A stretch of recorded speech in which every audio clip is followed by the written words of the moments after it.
Hi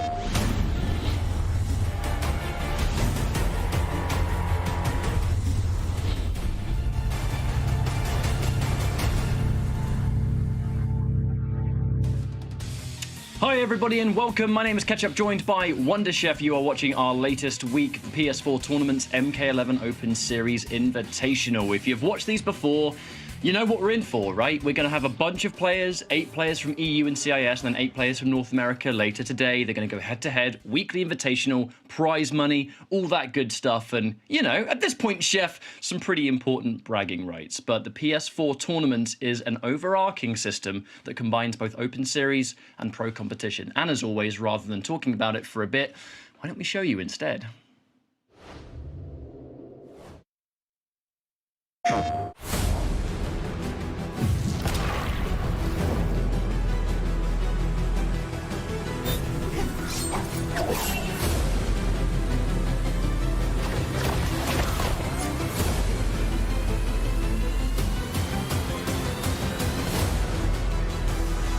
Sangue Frio é o primeiro campeão aqui da primeira etapa da Liga Latina. Sensacional!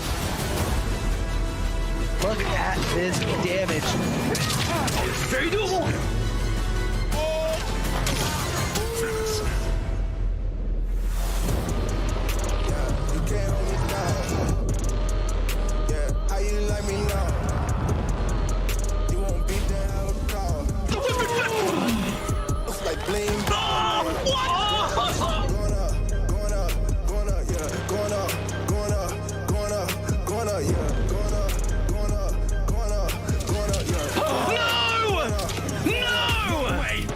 Jokes, no gimmicks, just combat.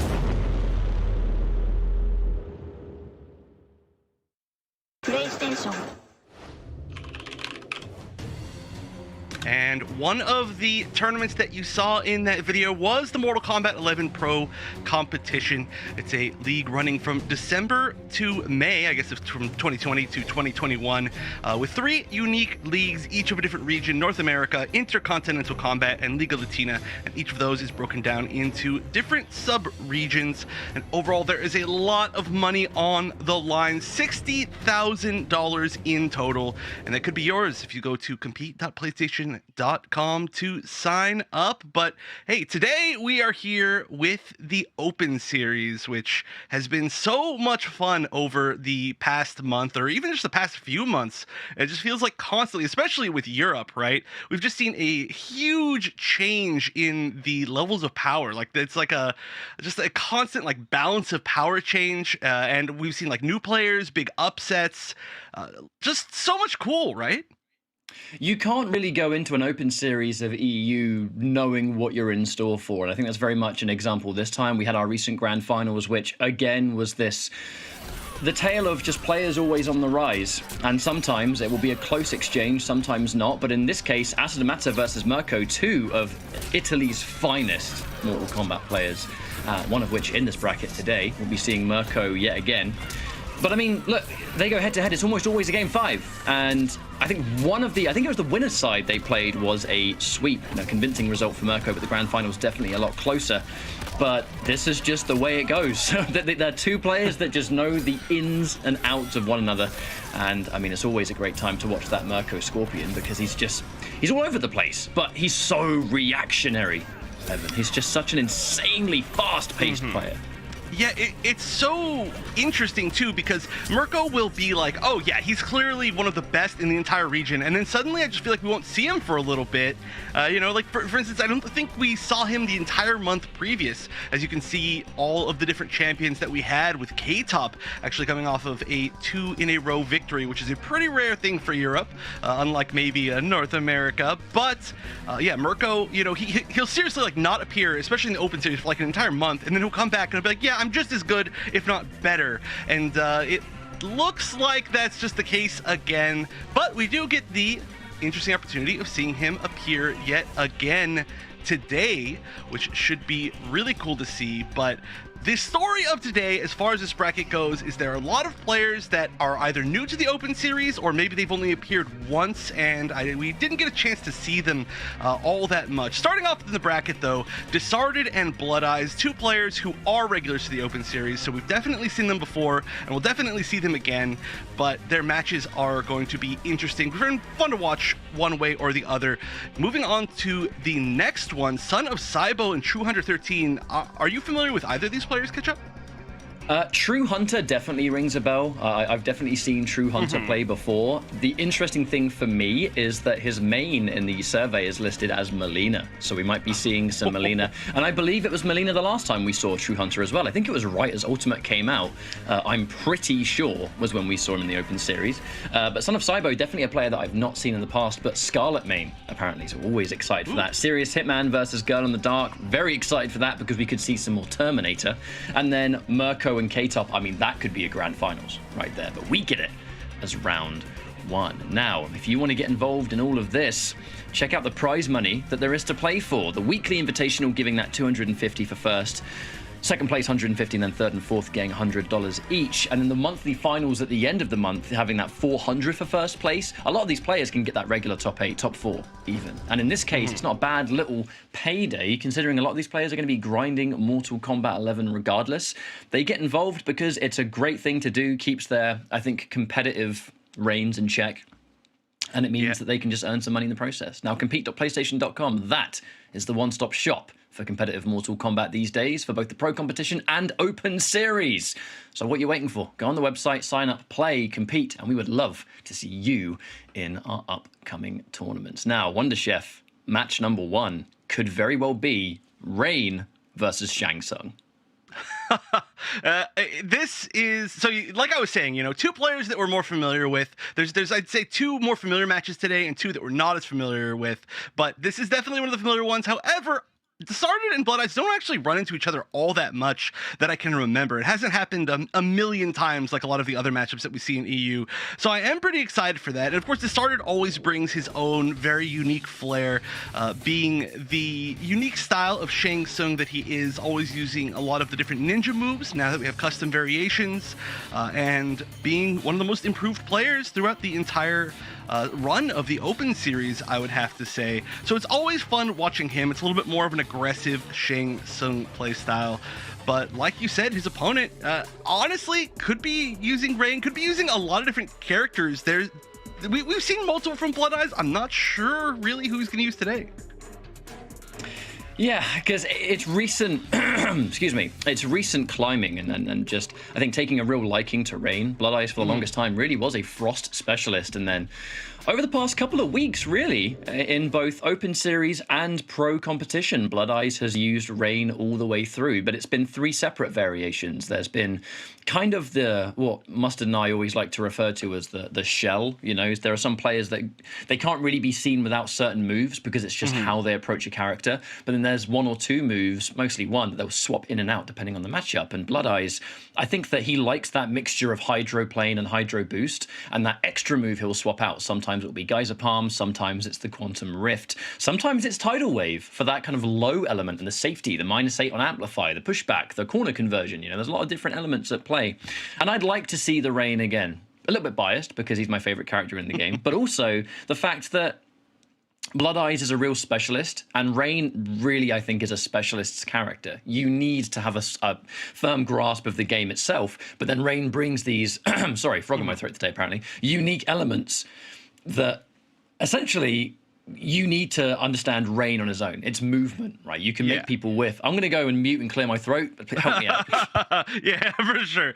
No, I think you're just getting a little bit too excited. Talking about Rain is really what's going on. You know, your whole body's just like, oh, it's finally time. And actually, when you think about it, there's a chance today. There's a chance that we're going to see both Rain and Melina in the same tournament, which hasn't happened since pretty much they released. But they're both very, really cool characters. And Rain, too, one of my favorite characters in the game by far. And it is true that there are certain like sets of moves that we tend to see together a lot. However, the fact that you said that it's not going to always be Geyser Palm is really interesting, because there was definitely a point in time where it was like with Rain, you're choosing Geyser Palm and then you have 2 slots. You know, it was almost like the guaranteed easiest pick, but there are just so many options with Rain. You know, you can change his playstyle like really considerably. I'd say one of the characters who has one of the least set in stone playstyles, and it can just really change. I remember back when we were watching a lot of the Mighty Unjust play Rain,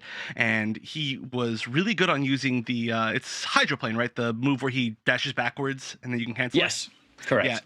Yeah, his hydroplane play was it turned into like a totally different character. You know, it changed the style 100%. And we are going to see the Rain, and as expected, the Shang Tsung. I don't think I've ever seen Desarted choose anybody else, and maybe if he has, it's been like one time ever. But it was Sub-Zero once, and it made absolutely no sense to pick Sub-Zero in that matchup. And then he went swiftly back to Shang Tsung. But now let's look at this variation, Blood Eyes. This is the I think the most common, where it's Hydro Boost and Hydroplane, and then the Geyser Palm. So I do strongly still think that Geyser Palm is mandatory for most matchups. It's just the conversion potential. Rain on the best of days, unless he gets like a grounded 2-4-2 in the corner, doesn't get an absolute ton of damage. But being able to have the Geyser Palm off air-to-airs, anti-air, which against Shang Tsung is really important. You know, use that Geyser Palm, you can probably knock that jump 3 out of the air before it even starts up.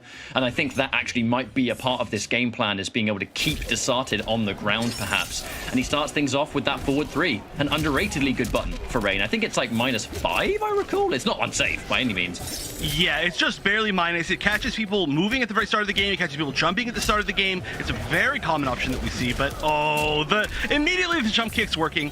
And another thing to note is that you were saying that the Geyser Palm is great anti-ing the jump kicks. Oh, that had to have been an input error right there. But also, Hydroplane is one of the best tools at dealing with every single jump attack in the entire game, because if you get out of the way, it doesn't matter what your hitbox is. You're still going to get punished. I think he was hesitant there to use it. Right as he decided maybe, that's when the jump in is like, yeah, I'm not going to be able to anti-air this. And Desarted starting things off really strong. Blood Eyes. One of the big things is that, oh, lovely reaction there on the shake. And again, say goodbye to 25%, bam, bam, and that's it. All of that for a jump kick in the air. I mean, that is damage that he is absolutely guaranteed to get. The strength of the Ermac lift option select. Desarted the best in the business at utilizing it. Good block on the overhead.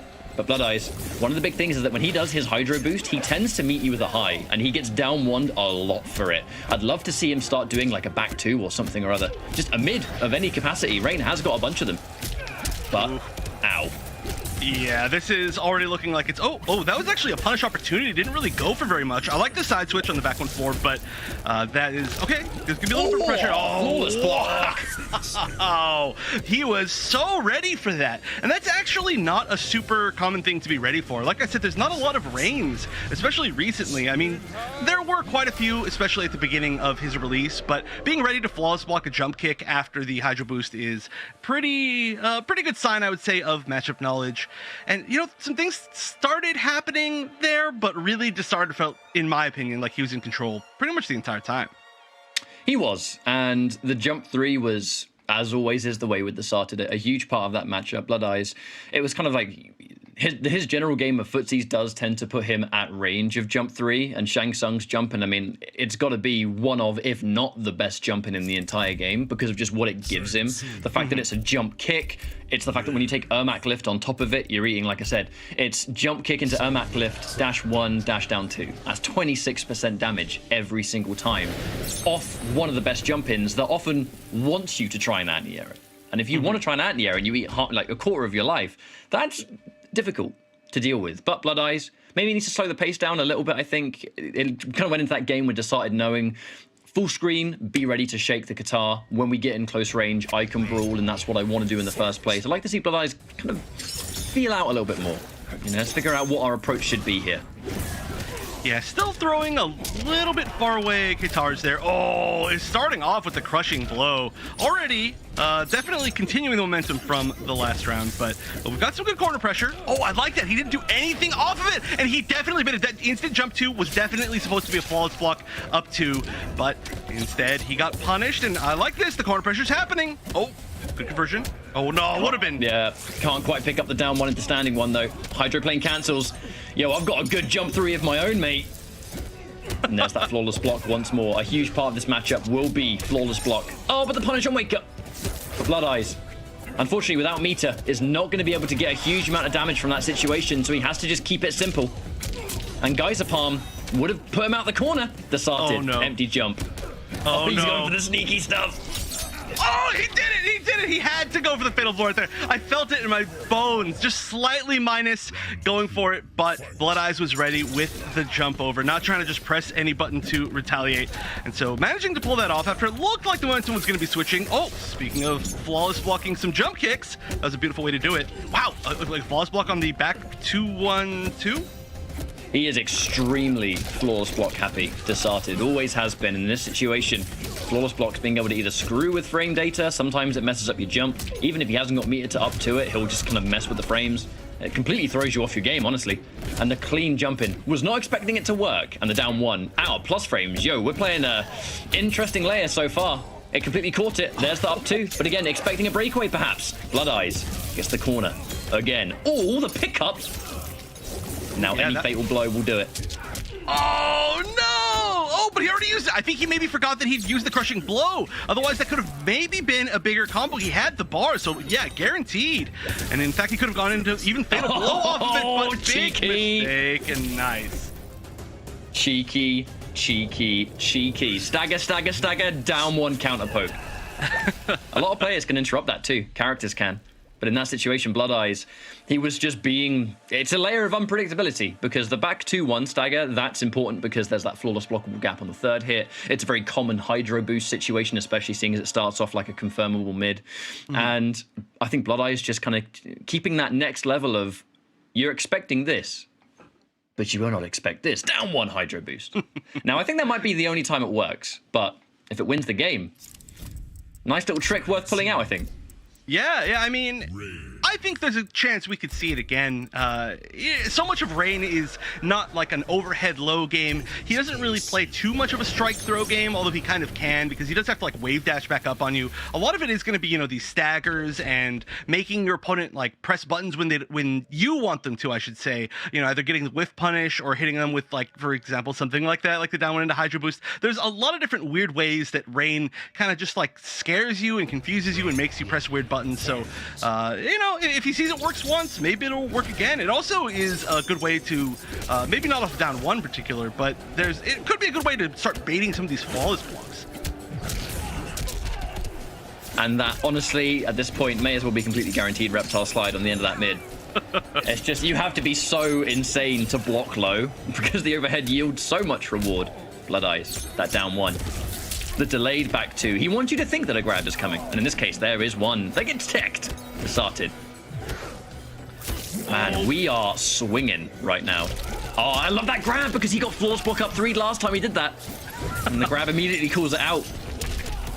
Ooh. Oh, yeah, he is ready for those with the shake 100% of the time. Wow, didn't even go for a down one. Went for a standing one on that down two conversion. That was beautiful. And this should be it. Ending with the Ermac lift just for the coolness factor. But things, again, starting to run away a little bit for Desarted. And it's so much of this matchup. Oh, wow. I was about to say it was on flawless block reads, but that's a different kind of read that worked out very well. Again, you try and answer back on that Shang jump 3 and look at how much damage, 30%. Ooh, and he knows he's got you conditioned. He'll beat you out. You try and anti-air his jump 3 and he hits you. He'll jump in immediately and then do a jab because he's like, you are not going to try and anti-air this again. I've just told you. Flawless victory, I'm pretty sure. Either that or he got a flawless block in there. I think it's not a flawless because he did get that flawless block, yeah, and the flawless block is technically like 0.01%, we or maybe even lower. It, but it was there. It was like 0.1. It was a flawless block on a down one too, so I think that might literally have been the lowest amount of damage you can like mathematically take in Mortal Kombat 11. So the closest thing you could do from a perfect, which is actually from flawless, which is actually like more rare than actually getting a flawless. So we need to figure out a fun name for that one. But again, the flawless block reads. There's one thing that we don't actually see in tournament much, and I guess it's because flawless block is as important as it is. But sometimes we see players get a flawless victory, a legit flawless, and they don't do a friendship. And it's like you've just got a rare occurrence in tournament where you could actually friendship someone without having to cheat and use your easy fatality tokens, and players don't do it. What's up with that? You know, what's up with that? I want to know what player the first to do a real friendship. If anyone even knows the input for their own characters, because everyone just does easy. I do easy fatality tokens. I don't remember Rain's friendship input. But anyway. I mean, that's what I was going to say, is I don't think they know the actual inputs, but here we go. No. One more He game. needs them. 4 to start. Ooh. Oh, already. So many flawless blocks.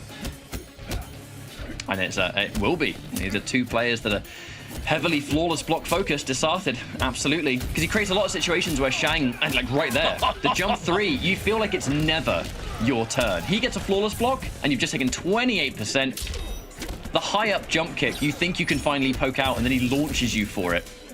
The flawless block again messes up the input. Disarted, never test this guy's flawless block capability. I know. This is more flawless block, seriously, than we'll probably see for the rest of the tournament. Well, at least the start matches. Great neutral duck, too. Manages to read everything. You know, you're like, okay, you're flawless blocking me a bunch. I'm just going to grab you because, you know, you can't flawless block that. But then it doesn't matter. Oh, no.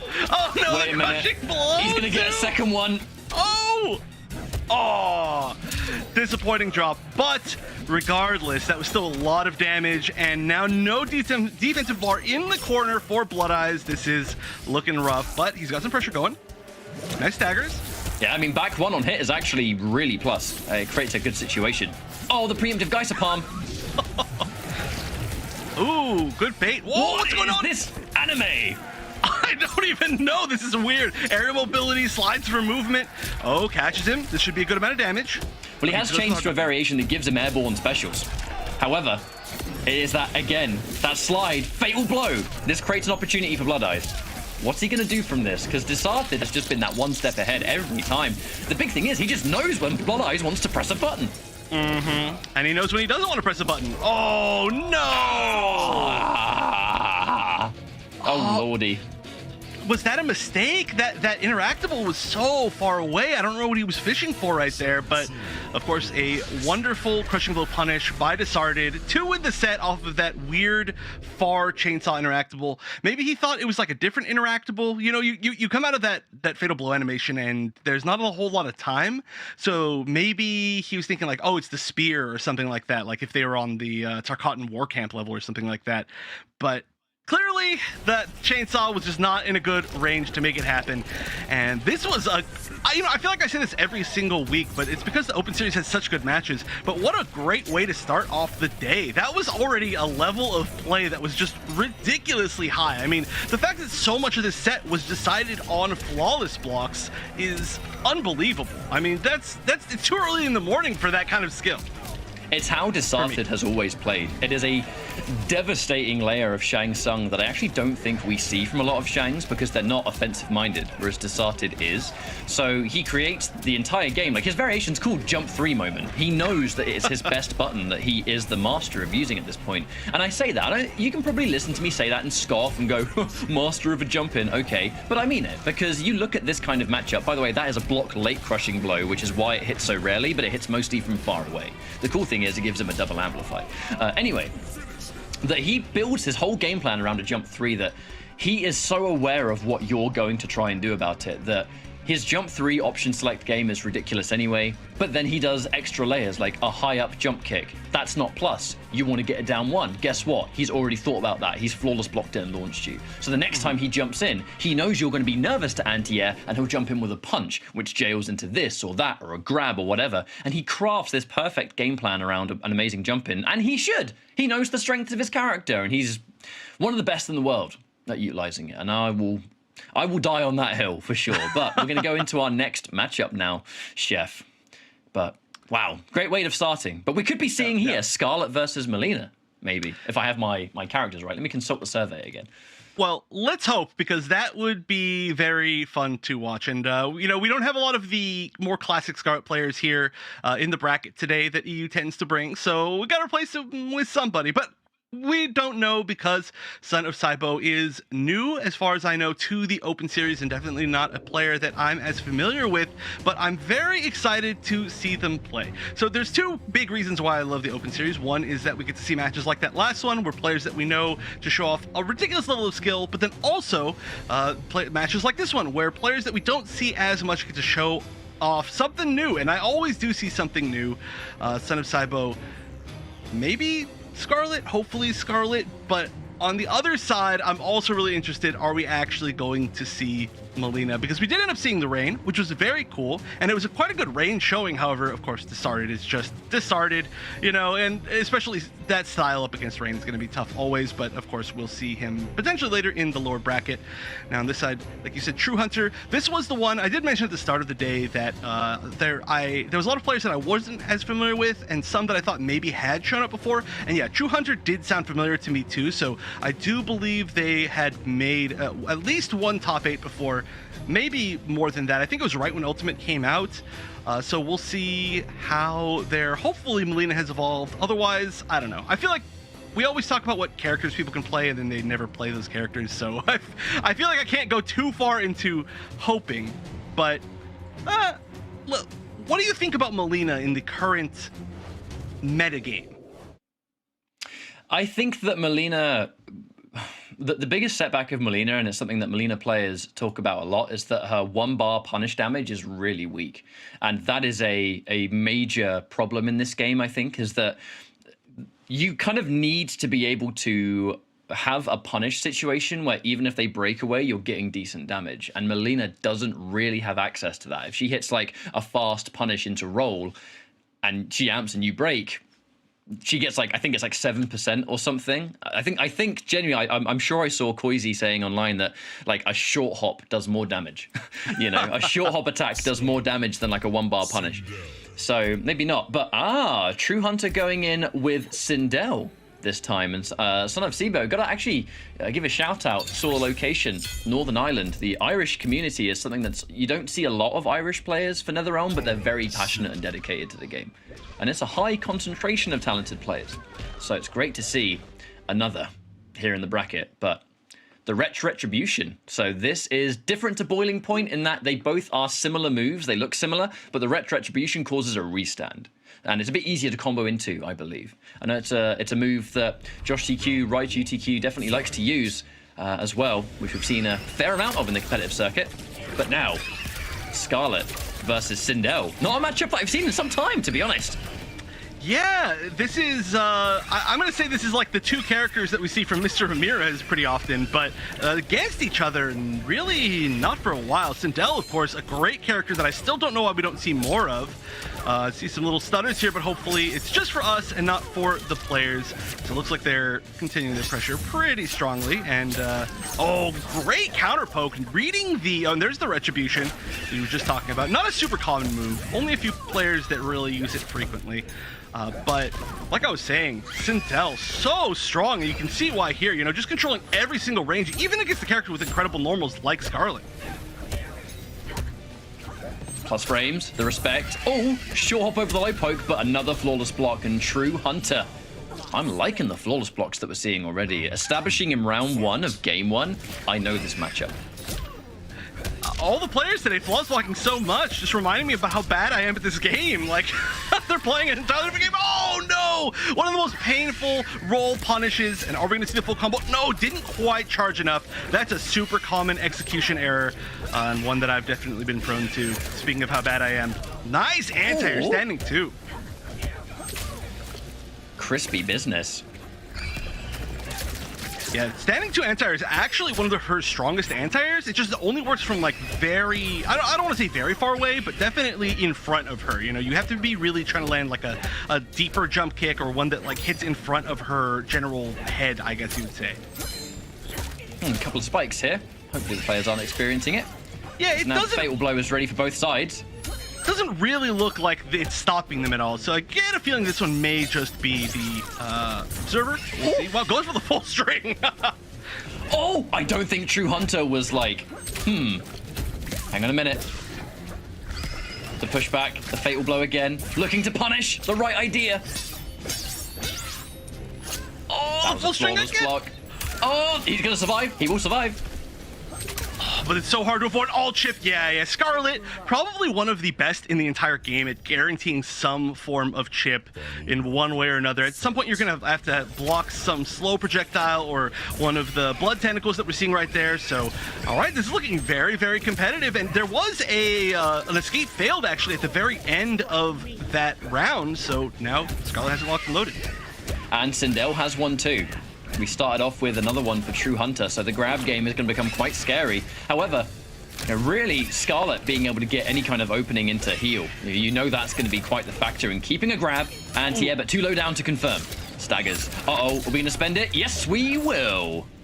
Oh yeah, no other time than now. Oh, down 4 into the hair whip. That's a read, but it worked.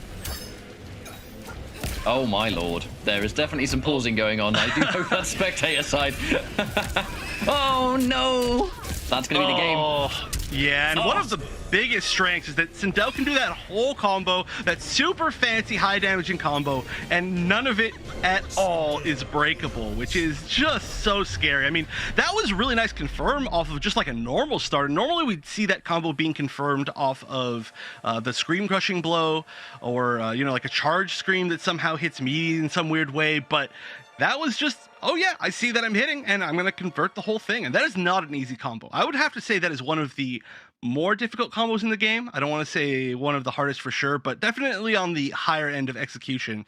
So to be able to confirm that just very quickly off of a normal neutral situation, looking really nice. Looking really nice from both of these players. Right off the bat, you know, having not seen True Hunter for a while and then seeing Saibo for the first time ever, I mean, this looks like they're just immediately ready.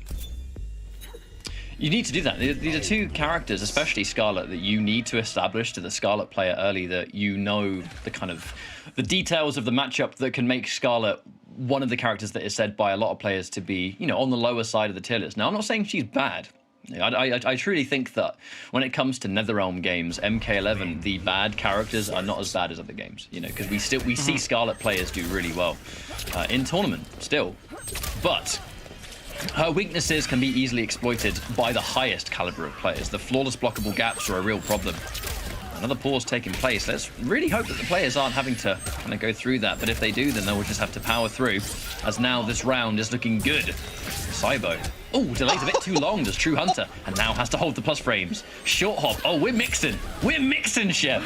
I cannot believe how brave Son of Saibo was. You see somebody charging an amplified scream in your face, and you wake up and you're like, yeah, I'm gonna forward 2, which is like a 15 frame normal or something like that. Like, no fear at all, but 100% reading the situation correctly. Although, here it comes. Are we gonna see the full combo this time? No, again, a drop.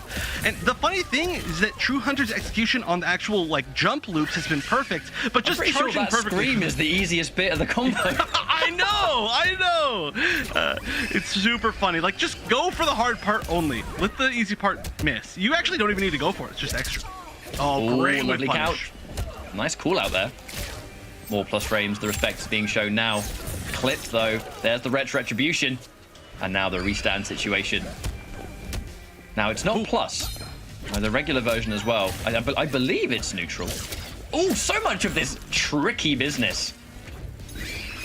Yeah, it just needs one more hit here, and it's going to be so hard to avoid. But like you were saying, yeah, I think it's like even-ish. I think it's like +3 or something like that, or maybe it is actually directly even.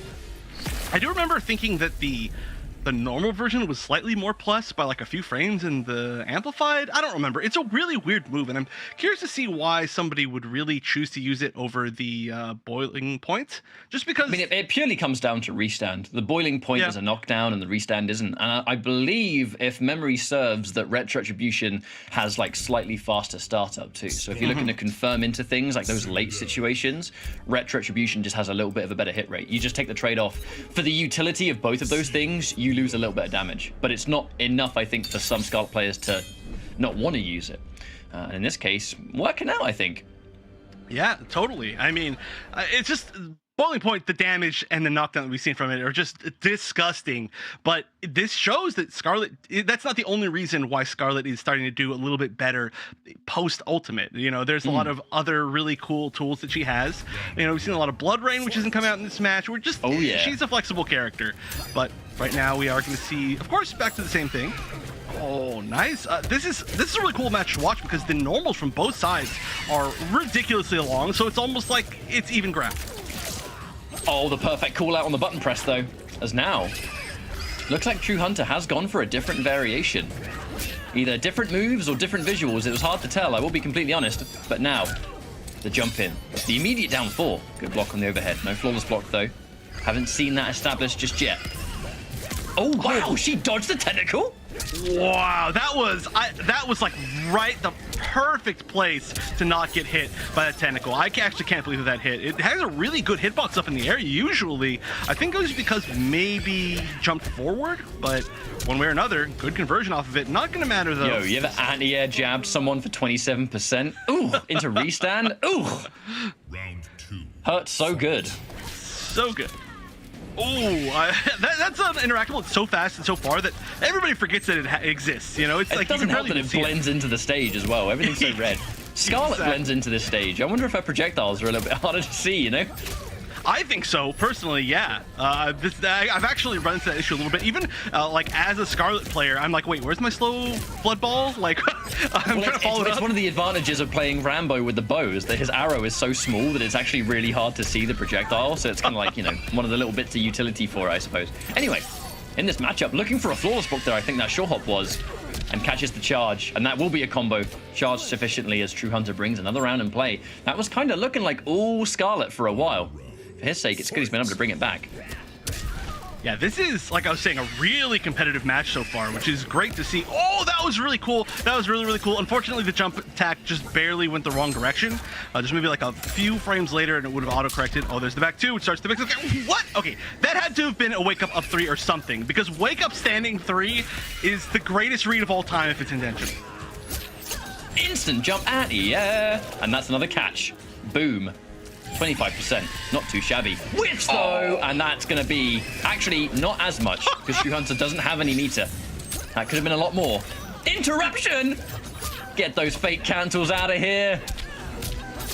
Oh! Just goes for the knockdown. Wait, that could have been retribution, right? That could have been the game. It could have, and this is really scary. There's Fatal Blow available. Just I want to hit it. That is gonna be choke, Chef, the choke! The wrong move! It could have been retribution into game win, but with a percent left on the table, True Hunter takes it away with a clutch confirm. And that's a tilter. That really is. Let's hope he can keep his head in the game for the next match. Yeah, that is so tough to see. I mean, honestly, I think there were a few different ways that could have been the game right there. The Blood Tentacle is just not... I mean, it's one of the only options that you can't actually spend any meter on either. So, you know, you could have done, like, the forward 4-3 into, like, the amplified, like, low projectile, or the straight projectile might have at least been a little bit more advantage. Are you trying to basically say, Chef, anything but what we saw? Basically, yeah, pretty much. Even maybe the blast, the armor-breaking blast, maybe. But yeah, it happens, right? Maybe they just thought that was enough to kill, and it wasn't. But great clutch on the other side from True Hunter to be able to be like, oh wait, I'm still alive. I can win, and then win. Are we seeing a different variation, perhaps? Because to be fair, this might be a variation which has boiling point instead. Because the retribution, as good as it has been, that restand position has actually given Hunter still an option. Having range and the ability to just back up and let you whiff. Yeah, boiling point. I do actually, I agree with that decision, because the reality is, Chef, that the retribution in that matchup in particular does not give Son of Saibo an advantage. It doesn't give him an option to do next, because Sindel has range to contest with that, and Boiling Point is just going to go damage and knockdown, and I think this is going to give him a better option if he can use it, because right now, True Hunter on the warpath to try and take this 3-1. Yeah, I mean, still, though, that was as close as it gets. It should have been a 2 in the other direction, but hey, life happens, right? So you just got to keep moving. And yeah, I do like the boiling point. Like, what you said is exactly correct. Like, if there's anybody that can challenge those normals, it's gonna be Sindel. Wow, dash up down 2. Oh no, ducks to the grab, but didn't get the full combo punish. That's unfortunate. That's missing a lot of damage. Again, a missed conversion, just going for the pressure. And there's a lot of damage being left on board here. Oh, again, a conversion into the tentacle. Oh, that should be it. That should be it for sure. Even without it. Boom, kick. That's enough. I forgot to mention, last round, True Hunter landed the scream and didn't go for the charged scream afterwards, which was pretty funny. And then they finally landed the full combo because the execution is extremely good otherwise. But yeah, so many conversions have been landing just into the tentacle and not into the boiling point, which is a huge downside. I mean, if you're going for the knockdown, get the better knockdown and get the higher damage. Oh, down one on block into standing one. That's going to get blown up cleanly. Interaction, that could not have been intentional. No combo there from True Hunter. But this is looking really tricky. And dare I say, honestly, Chef, that... Oh, I didn't even know that she had that. That is a complete throwback to Mortal Kombat 3. Disgusting. That was... I was actually going to use the same word, disgusting. That was... not only disgusting as far as the fact that she literally screamed the skin off of Scarlet's body, but also the execution of that final combo. Like, doing the entire full thing that's extremely difficult to do, and then realizing at the end that they were just low enough life to be able to kill with Scream, which is actually a pretty low damage special move. It's not going to be like the hair whip that's going to do just a ton of damage no matter what. Like, was 100% sure that was going to kill, wanted to get the brutal, did it, executed it perfectly. So we can say the execution coming out of True Hunter today is looking amazing, except for the charge Scream. But we'll see if that that tightens up a little bit later on. However, both these players, in my opinion, were looking very good. Yeah, it's unfortunate. I think there was definitely a point where it looks like Son of Cybo just got really tilted after that game. The win that should have been, this game that we can see right here, that absolutely should have been Scarlet's win. It just came down to using the wrong move. Now, apparently, it was an input error. I'm not a Scarlet player, right? So I don't know what move could have been. I'd like to know what the potential input was.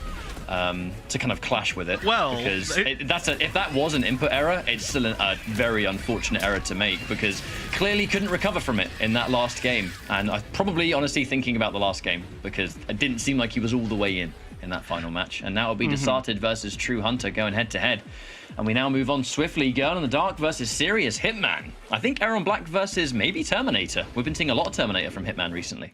Ooh, I certainly hope so. Before we move on to this next match, just as a side note, the Retribution is back forward 4 and Blood Tentacle is down back 4, so it's definitely not an unbelievable execution error. But we'll see more of them later. Like you said, maybe some Terminator. I'm really excited. We didn't end up seeing the Melina today. I mean, there's still a chance, but still, hopefully I hope we get to see a little bit more of the DLC cast coming out as Serious Hitman. Honestly, even if Serious Hitman doesn't use Terminator, it's going to be a fun match to watch, right? You see Raiden right up there, has been playing in the Open Series for a long time, since pretty much the beginning, and his Raiden is a very, very fun character to watch, but I am hoping we do see Terminator. I think we will. So good in Ultimate. So Raiden is Serious Hitman's favorite character in general, and anyone that played against him in Mortal Kombat X, like I have lots of memories of kind of just matchmaking back in the day and bumping into him, and he played only Displacer, and he was definitely, I think, the most high-octane Displacer Raiden that I'd ever seen him played. I wasn't surprised to see him using Thunderwave in this game, because it just matches his style, to be honest with you. But now, Terminator. He just loves mix. He loves mix very much. So Terminator kind of fits that like a glove, especially now he has a teleport as Terminator as well.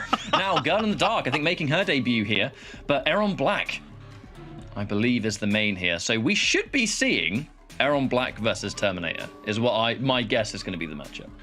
But why is Europe so cool? Why in Europe are we like, well, we're going to see Shang Tsung against Rain, and then we're going to see Sindel against Scarlet, and then we're going to see potentially Terminator against Aaron Black. It's like in North America, we're like, well, all right, well, we're going to see the same matchup 3 times at least in the first 4 matches. But Europe, they're always bringing something really cool. It's not fair. We need to trade some players around, I think, to give us some more. It's cool been characters. that way for a long time. I definitely think that we have always had a lot more character specialists in EU and CIS, especially even now where there's obviously more money and more opportunities to play for than there used to be back in the MK9 days. But that definitely, I think, came with a competitive cost, because back in Mortal Kombat 9, would you believe it, that there was basically almost no European cabals. There were a few, but not a lot of them went out to events, so you couldn't get like extensive knowledge, and obviously online back then was a lot harder. And then I don't know a single European player that used Freddy at all. So you got all these popular top-tier characters that, for some reason, in EU, we had very little representation of, so it was really hard to get that matchup knowledge. Not so bad now, thanks to good netcode and being able to play anyone. But here we go. The Terminator. Again, Arnie. Let's do it. Versus Aaron Black. Oh, yeah. Now, the big question is, on both sides, what are they going to use? TDE, Death Grip, and Running Man against... Cancelable slide. Oh, yeah. Cancelable slide, Scud Shot, and Acid Pour. This is like a tongue twister here. So we are going to see a lot of safe pressure coming out of Aaron Black with the potential to cancel, stagger some mix-ups, and then finally just be safe with Acid Pour. But on the other side, not exactly classic Terminator, but Running Man and the Air Grab definitely are. Oh, there's the teleport. And we're starting to see these preemptive decisions already. The teleport into back one because he wants you to jump. But now, we get the KB already. Girl in the Dark. Starting off strong here. And we've already seen a meta established, right? The slide cancel into grab. I do wonder if Hitman's now going to try and interrupt. Perhaps. Lovely! Ooh. Flawless block and the armor break, which means that so much of this damage is going to be unbreakable. Oh! The breakaway? Hitman?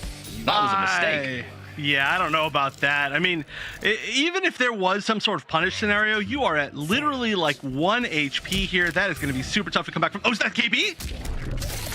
Oh, God, look away. Ouch. Aaron Black. Oh.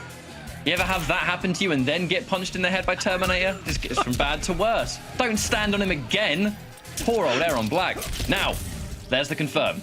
Keeps it all nice and free. Really good damage, all things considered. And now she has an opportunity. The full screen. Baiting out a teleport, perhaps. Oh, wait, no. He hasn't got any meter. Oh, stop it. 3 in 1 round. That is just unnecessary. No. Well, could have been 4 if there was a little bit more HP left. That could have been 4. That was definitely a statement, I would say. Oh, but there's the classic forward 4. Everybody's favorite move. She was fishing for it. And again, Acid Pour, we create the downfall. Lovely flawless block, in fact. And now Hitman saving the bar. What's it going to be next? This has been an all-out brawl. Oh, the whipped 1-2-1. Instant jump in. Oh, and so many forward rolls coming out of Girl in the Dark. This is something that could be punished potentially for a lot later on. But right now, this corner pressure is looking nice. The stagger game. Oh, here we go. Oh, 19% for 2 hits. Not too shabby. And the anti-air. Acid Pour, you're done. You're done. Wow. All right. So yet again, somebody's first time in the Open Series, and they are looking extremely strong. Girl in the Dark, her pressure was super strong. Her, to me, the biggest thing was his knowledge of exactly what you can get meaty. Like the forward throw into the forward 1 into Acid Pour is not something that I knew was like a perfectly meaty setup to stop people from squirming away. We saw just a lot of that, including even the very first amp slide into dash up forward 3 and Acid Pour that also caught Serious Hatman trying to, like, you know, weasel away, I guess. All together just looking extremely good. Flawless blocks on both sides. Nobody's a pushover today. Now, we get a lot of information from that first game. Hitman knows the flawless block game is already established. I think that you have to show a lot of respect at a range that Terminator is useful at, because the thing about Girl in the Dark, she's got a lot of different options at that close distance, right? We've got the Acid Pour, which is really good on block. It's great if it lands a hit, and it means you can't really break anyway. In a lot of these situations, the enhanced slide, whilst not every slide cancel is like super duper real, if you mix it up, it can be unpredictable all the same. And then what comes next? Oh no, he tripped over his own shoelaces. Oh. If he had them. I don't think those boots do. I don't know. They've got to have something. No, they don't. They're just big leather boots. Oh, but a lot of disrespect this time coming out of Serious Hitman. And there it is. Oh, no. All right, just going for the restand. Into free mix. Unfortunately for Hitman, she guesses right on that one. The 1-2-1. Punishable on hit for another time. And that's the fatal blow. That was so punishable. The Girl in the Dark got up, whiffed the first 2 hits of 2-1-2, 2-1-2, or whatever the string actually is, and there's still like the 3rd hit connected and still punished. That is so minus on whiff. That was, for me, lovely optimization, because so many of us there, I think, would have been tempted to use the 2-1-2-1-2 KB and then fatal blow. But she knew she had enough damage to just land the fatal blow on its own and keep that important crushing blow for a later date. As now, the corner launch for Hitman. Finish. Restand. Mix. Back up into back 2 or forward 2. Oh, went for the just the straight boot. Could have got a little bit more from the uppercut right there, but didn't go for it. And that's gonna be it. Is that throwing out of the corner? Yeah, actually, it's maybe a little bit of an unfortunate ender. Does have to teleport at least. He would have done restand if he could, I think. He just didn't quite have the meter. Teleport into down 4. Mix again. Oh, another whip. Oh, and here's the mix. Oh, that is one of the scariest mix-up situations in the game. The amplified shotgun, just one hit, is so much damage. And again, the forward rolls. The forward rolls have to start getting punished a little bit more in this set, I think. The cancels into more. Good. Oh, good. Oh, the jump overs are doing a lot of work again and again and again.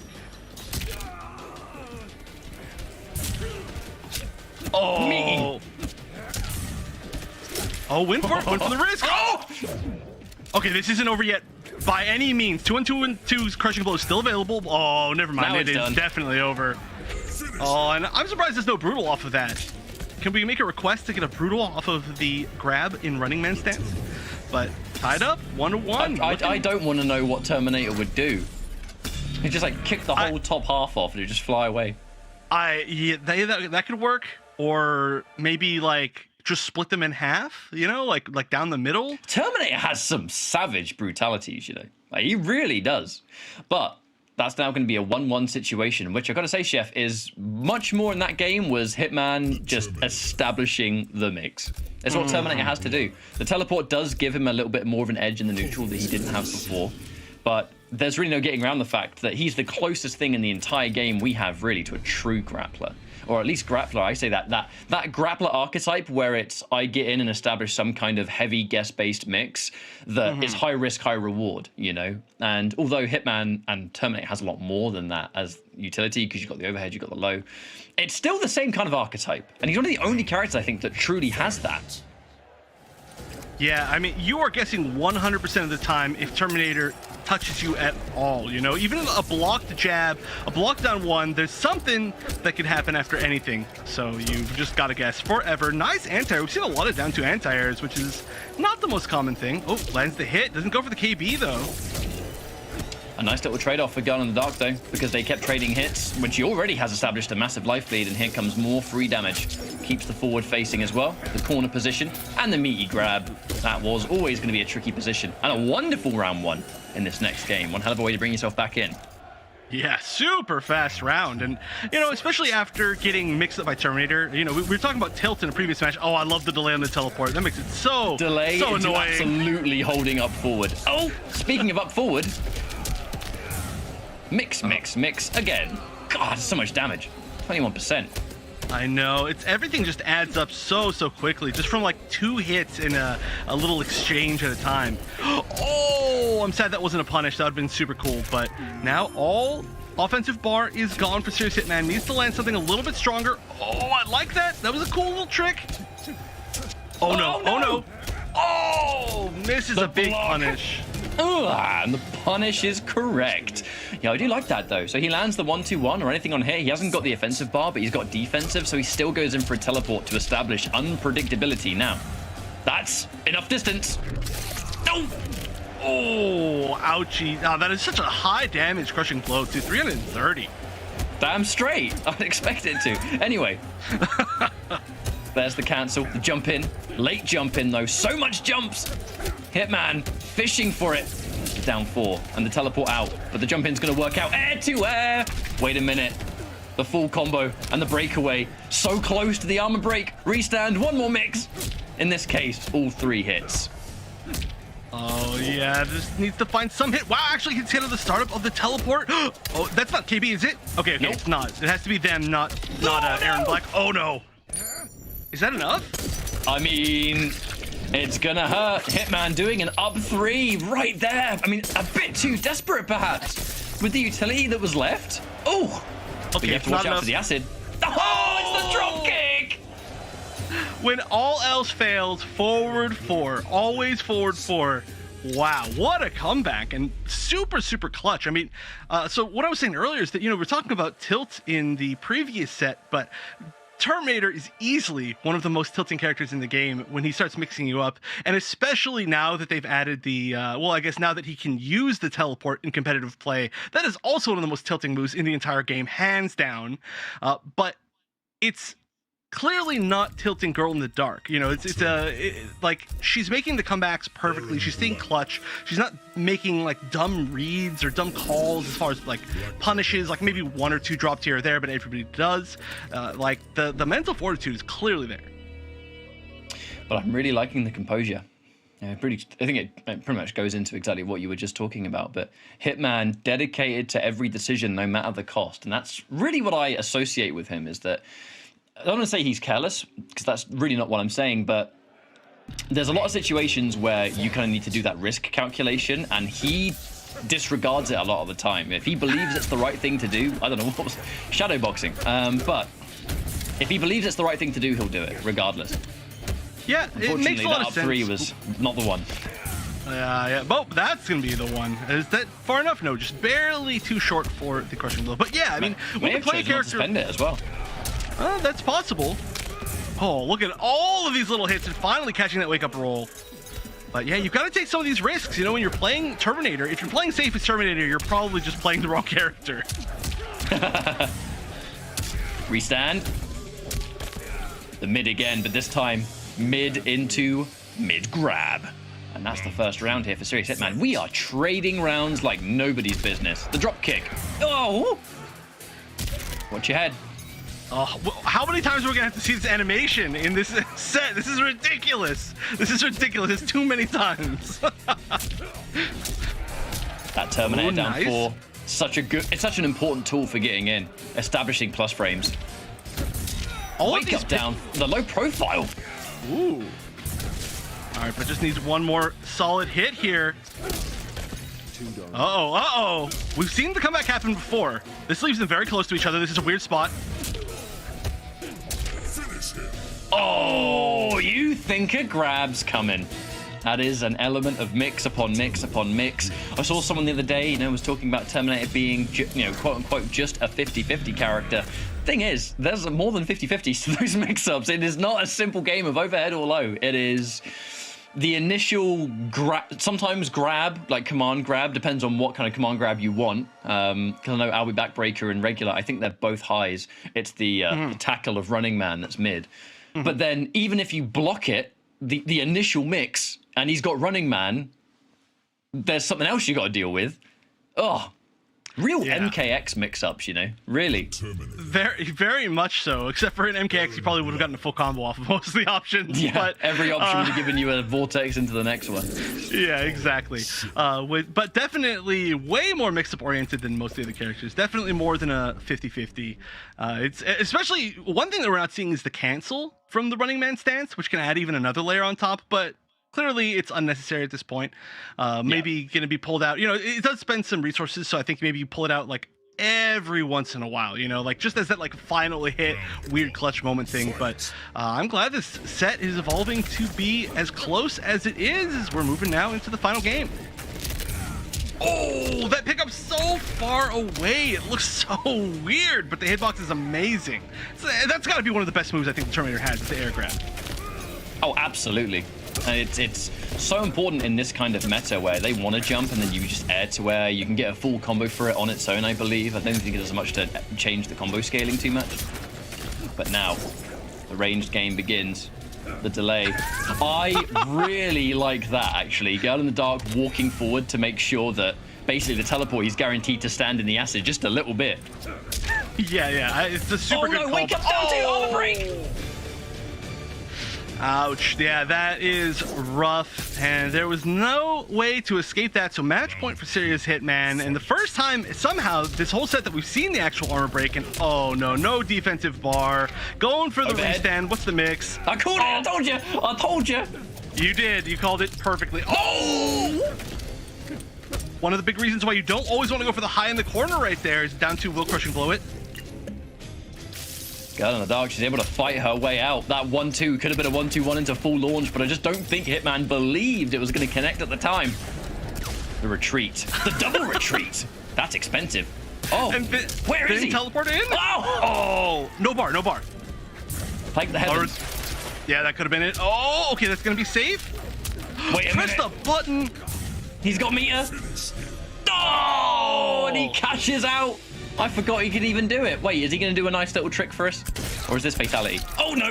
Okay. I thought he was going to do a nice little trick on his motorcycle. But instead, we enter the future. Skynet has become self-aware. Judgment Day. Oh! It's so unnecessary, so cruelly unnecessary, but definitely one of the best fatalities in the game, in my opinion. I love the whole scene change. And yeah, a great set going down to game 5. I am extremely impressed by our new player. And again, this is, of course, the upper bracket. So there's a chance that we see anybody who loses within our first 4 games again later on. But the lower bracket's always a ridiculous run in the open series. So good luck to anybody who loses first round. However, we've actually many times seen somebody go down first round and then win the entire bracket, so we'll see if it can happen again. However, this Aaron Black play looking extremely solid, and I love the usage of Acid Pour. It's one of, I think, the best additions that Aaron Black got in Ultimate. On the other side, though, always gotta love watching Terminator, right? 100% of the time. He's, I think, one of my absolute favorite characters to watch. We don't get to see Dab enter too many tournaments, but every time we do, it's going to be a real treat. I miss you, Dab. Please play Terminator in tournament again. But he's just so fun to watch and not fun to deal with, granted. I'm going to be honest. But, I'm a commentator now. I don't have to play against it all the time. I can be like, yeah, this character is fun to watch. Hell yeah. But as we go into our next matchup and our final match of the first round, Mirko versus K-Top. Now, this is, like I said, this could easily be a grand finals. And, looks like Blood Eyes has defeated Son of Cybo off stream 3-0. So Blood Eyes with that minimum 5th place finish now and has every opportunity to get top 4 for sure. But now Mirko and K-Top head-to-head. I think going to be Jackie versus Scorpion, a matchup Mirko has played many times. And K-Top on a recent tear, to be honest. K-Top's been doing really well in a lot of tournaments. Not bad for a player that had to catch up a year later. You know what I mean? Oh, yeah. I mean, looking like one of the best players in the region for sure. When we saw at the top of the show, we saw the little previous winners list. There was only one repeat name on there, and that was K-Top winning not last week, but the monthly finals before that, the week before that and the monthly finals. However, on the other side, the one that did win last week was Mirko. So this is the previous 2 champions facing off against each other in the very first round. And this is why I say it's so tough in that lower bracket, is because one of these 2 is getting sent there immediately and is just going to probably run their way back, at least into the top 4. I wouldn't be surprised. But K-Top, yeah, looking so solid, and so is Mirko. Mirko in particular, I think, is just so good at this matchup in particular, right? I mean, how many times have we seen him fight it? I mean, look, so this is not a shameless plug of my own YouTube channel, I promise, but whenever I watch Mirko and K-Top go head-to-head in this game, it makes me feel a bit nostalgic, because these were I think, top 2 players that really made a name for themselves in the old ESL Community Cup days of Mortal Kombat X. Because I know there are still players out there that now still compete in MKX to this day. Shout out to the tournaments that Destroyer puts on to this day. But when I say, I guess the later stage of the game's prime time, when it was the competitive game before Injustice 2, those Community Cups were an opportunity for a lot of EU players to make their presence known when they otherwise weren't able to travel or compete all that much before. Mirko and K-Top would populate almost every single grand finals of those weekly tournaments with Hellfire Scorpion, Thunder God Raiden, and they would have some of the most insane, fast-paced, run-cancel, stylish matchups you've ever seen. You can still go, to this day, you can go on YouTube and look up a bunch of their matches.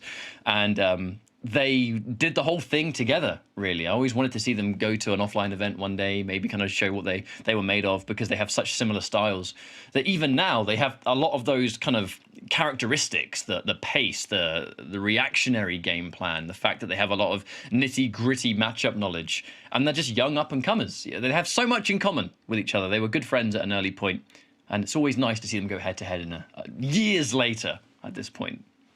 Yeah, it's also really impressive to see players who are good at not only like one particular game, but then move to a game that's honestly very different, right? I think we can all agree that Mortal Kombat 11 and Mortal Kombat X are about as different as NRS games come. I mean, a lot of them are quite different, but the fact that they were able to make that transition over, even if it was a little bit more slowly, just because of real life things.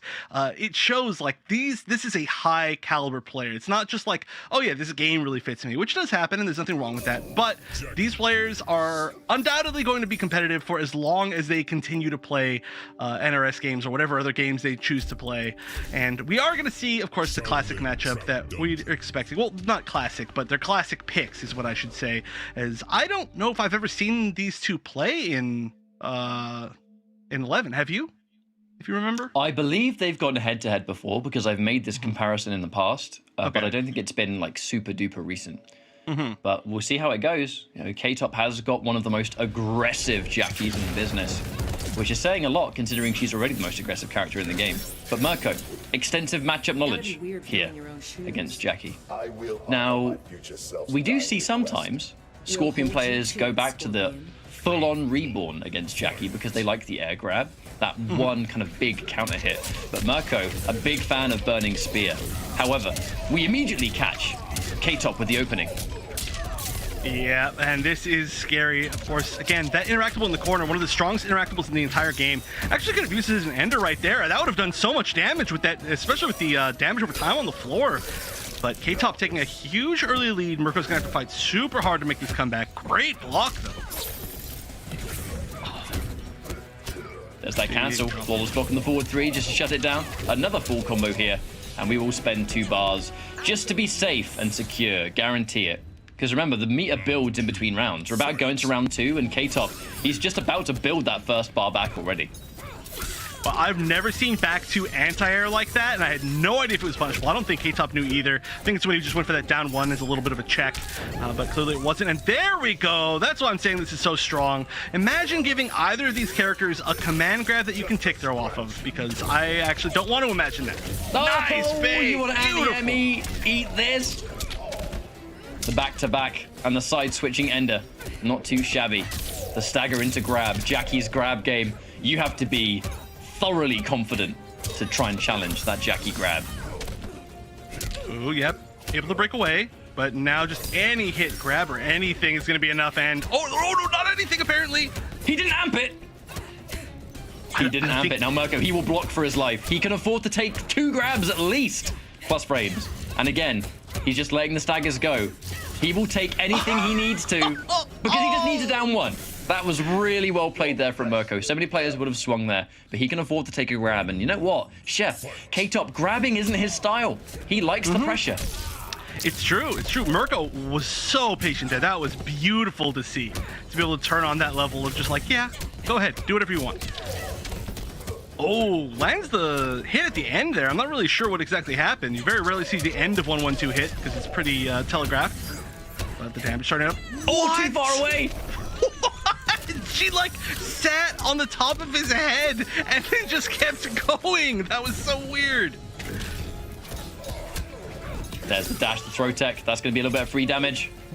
Oh, he's looking for the forward 4, but not quite. The jump in's going to whiff as well. That empty jump 1-1. K-Top caught, but this is a bit of a scramble, especially with that second teleport hit. No break there from K-Top. And now, as Fatal Blow becomes an option, the anti-air from Mirko. Is it going to be enough, though? The jump in down 1 tick. Oh, sets on fire. Expecting it. Oh. Ready for it a million years before it happened. He was sitting there blocking for so long at the end. That was And like then the Fatal Blow came out. I know. He's like, wait a minute, he's blocking. Is he gonna press the button now? Mirko, though, clearly the end of both of those winning rounds showing his 100% power of patience. Like, just absolutely willing to just sit there and block. Knows exactly when you want to try to do something. That was beautiful. Scorpion had a nasty little black eye, though, so who's really the winner of that matchup? They'll have to put on shades for a while. The one who's alive still? Well, no, actually, he's not. Well, no, he is alive now. I guess it depends on what point in the timeline. K-Top is about to live again. We're going into a new matchup. Fresh. That's fair. That's fair. But, really, the winner is whoever wins the whole thing. So let's talk about, really, the final moments of that game. Mirko has a lot more, I think, on-the-spot composure than K-Top. K-Top does tend to, I don't want to say crack, but in those really high-stakes situations, the panic fatal blow does come out more often than not. And that's Mirko just knowing his opponent and knowing that's going to be an option, because we joked about it, but man walked up, did the restand, and blocked for like 2 seconds, and then the fatal blow came out. He knew that was coming, and he just waited for it. Whip punish! Oh, yeah, he manages to get the 4-3 barely. Oh, that's going to be so weird. That is actually one of the toughest things for Jackie, is that if you catch somebody airborne with a lot of your normal starters, you don't really get anything off of it, which is weird because she's the one who wants to be airborne. Oh, this is going to be nice in the corner. Just goes for the normal knockdown. Oh, and the short hop. You almost never see short hop attacks from Scorpion because of his back three. Oh, ow. Now there's the pressure. Oh, the jump in's going to whiff. Because it's Jackie, I don't care. She deserves it. I'm just kidding. That's a weird thing to happen. Oh, no, speaking of weird whiffs. And oh, again, Mirko, he's ready every time. That fatal blow is not going to work in those conditions. It's almost like Mirko forces you to fatal blow there, you know? Like, you don't even want to do it, and Mirko's making you. All right, crushing blow. Yep, got a breakaway there, of course. But that means no defensive bar, which is going to be that much scarier, especially when Jackie needs to use that defensive bar for offense often. Oh, nice. Nice. This is going to be a good amount of damage. Goes for the reset, but again, the overhead block. I like that he went for the reset right as the spear buff was about to end, right? You know, if he got a good call out there, it was going to be a little bit of bonus damage when it's just about to run out regardless. K-Top back on the offense, but this kind of offense is going to be tricky because Mirko, he is the kind of player that is happy. Oh, he was looking for the punish there. Absolutely. The flawless block getting completely blown up. Oh, yeah, that's the biggest advantage of 1-1-2 is it hits so many times so quickly. All right, again, just sitting there trying to be patient. Not quite a fatal blow life, though. Ooh, is that enough? Nope, gonna go for the reset. Oh, he didn't have a second bar. I see. Ooh, there's the patience again. It's happening again. Just sit there and block. Oh, finally goes for the grab, and now both he can afford to take another grab, too. That's why he's going to block on wake up. And look for the instant jump in. And in this case, opened up by the teleport.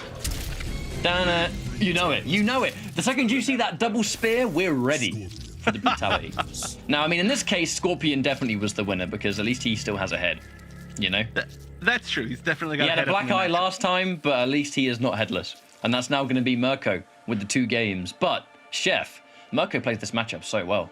And a big part of it comes down to his ability to just sit and block and wait. Because K-Top does not like to grab you. He likes the chip damage. He likes the pressure.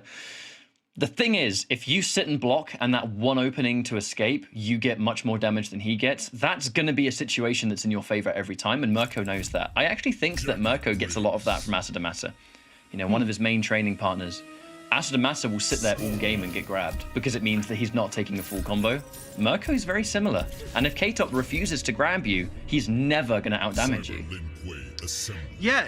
And we see that so often, that K-Top just will not grab people. Like, we saw him finally go for the grab, but then once he landed the grab, it maybe wasn't as comfortable of a situation, and then Mirko found the time to finally get that instant jump kick.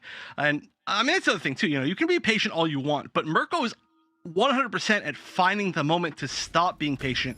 Even if it's after, like, 15 full seconds of blocking, he finally makes the right call, but that's why he's up 2-0 in the set. And in a great situation, there's that instant jump kick. You know, if he had time to cancel that and to teleport without getting beat out by the jump, you know he would have done it. Now, we do take a little bit of damage, but thankfully Scorpion getting a little bit more, that 16%. And he jumps into forward 4.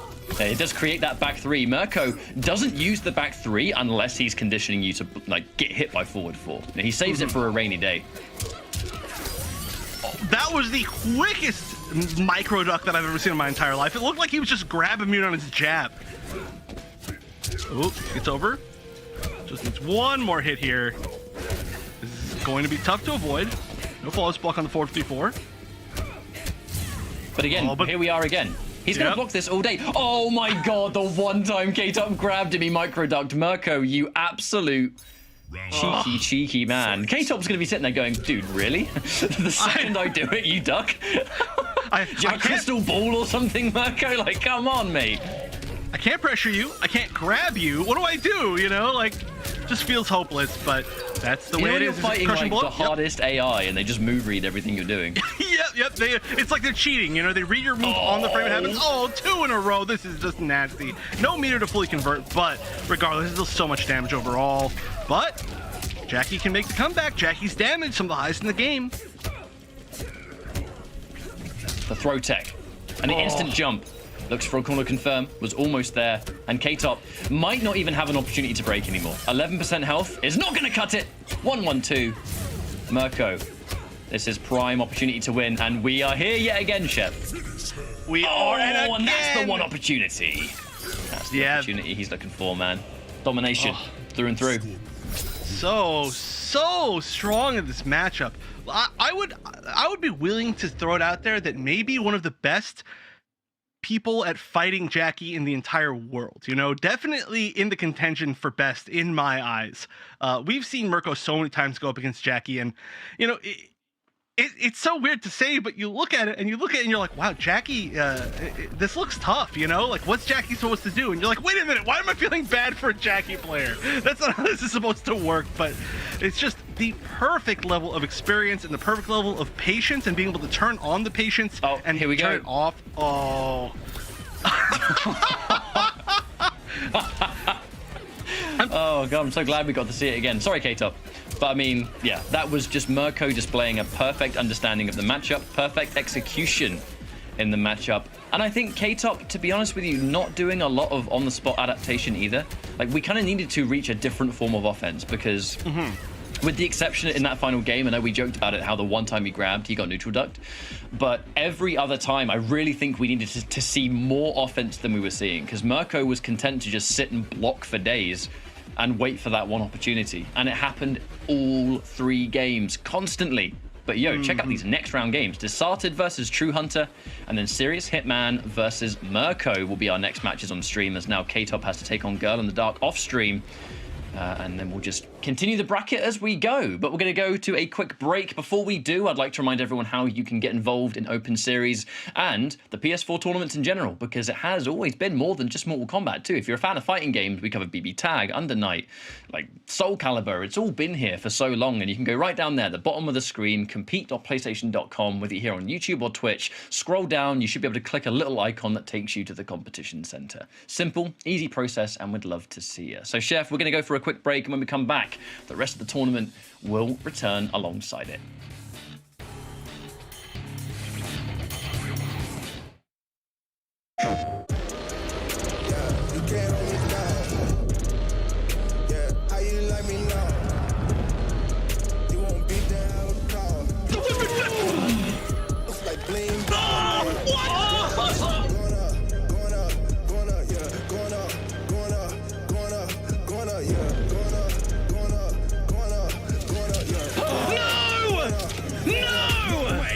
No jokes, no gimmicks, just combat.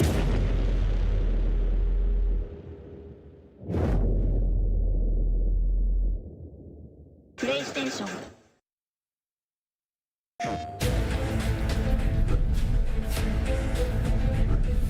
This is the Mortal Kombat character breakdown, Sindel. The Edenian Queen is back and more fearsome than ever. Her variations are strong, but her most important attacks are actually what she has by default, and not variation specific. She boasts incredible range. Her Scream is arguably her most powerful tool due to the crushing blow attached. This is something your opponents will have to play around, as once they get hit by it, they will take severe damage, especially if she has her fatal blow ready. Her towards back kick is a key attack that can cause a lot of headaches for her opponent.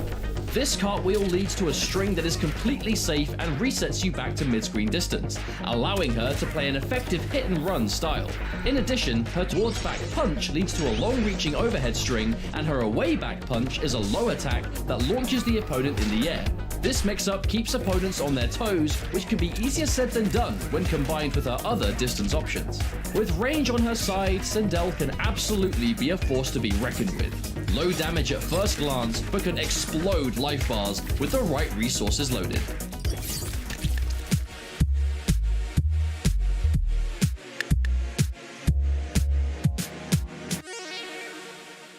PlayStation.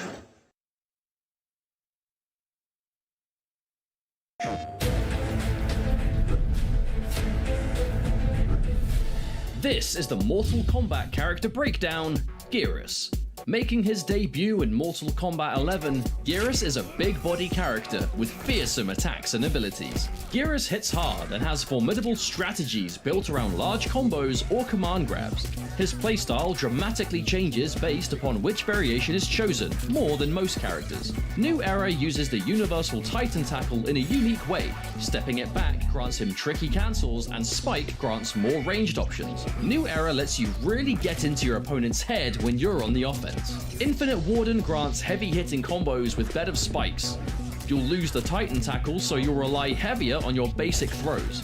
In addition, you get an alternate version of Sand Trap which deals more damage than usual, and also moves Geras next to the opponent afterwards. Eternal focuses on a dry, runaway style using the Sand Simulacrum, which is different to the usual aggression you'll see from the other two variations. Eternal is more geared towards movement, as you can be a serious pest with the right decisions. Geras has many impressive attacks, but his variations add a ton to his toolkit. Play safe and sensible, and you will find yourself making some serious progress.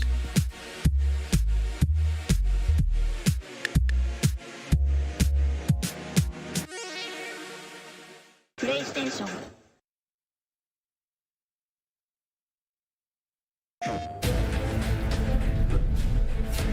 This is the Mortal Kombat character breakdown, Sub-Zero. Another staple to the MK franchise, Sub-Zero keeps many of the moves that we all remember. The full combo Ice Ball and Slide are integral parts of his game plan across every variation. Dead of Winter can amplify Ice Ball for a faster startup, providing increased combo potential of certain moves.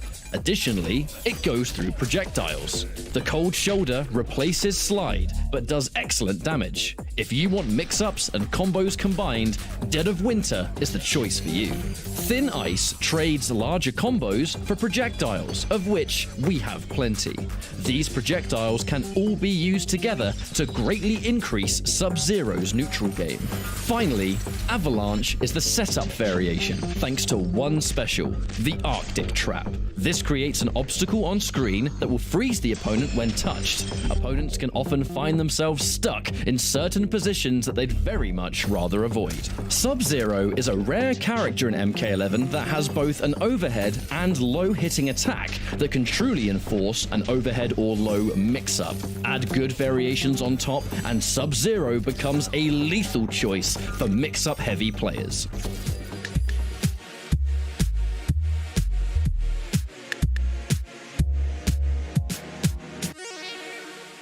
PlayStation.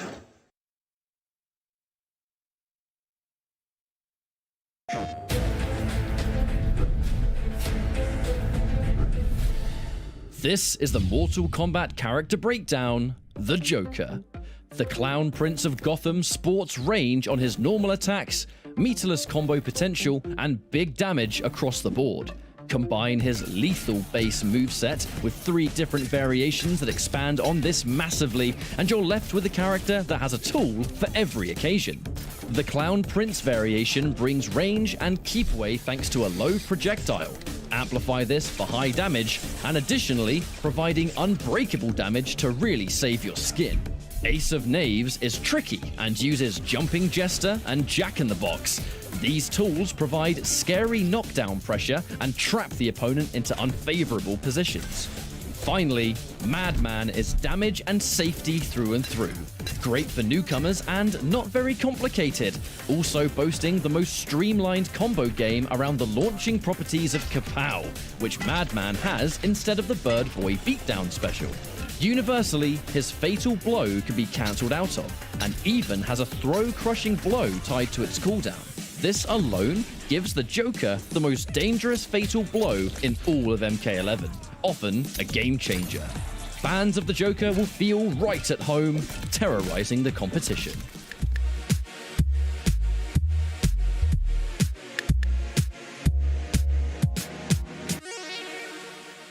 PlayStation.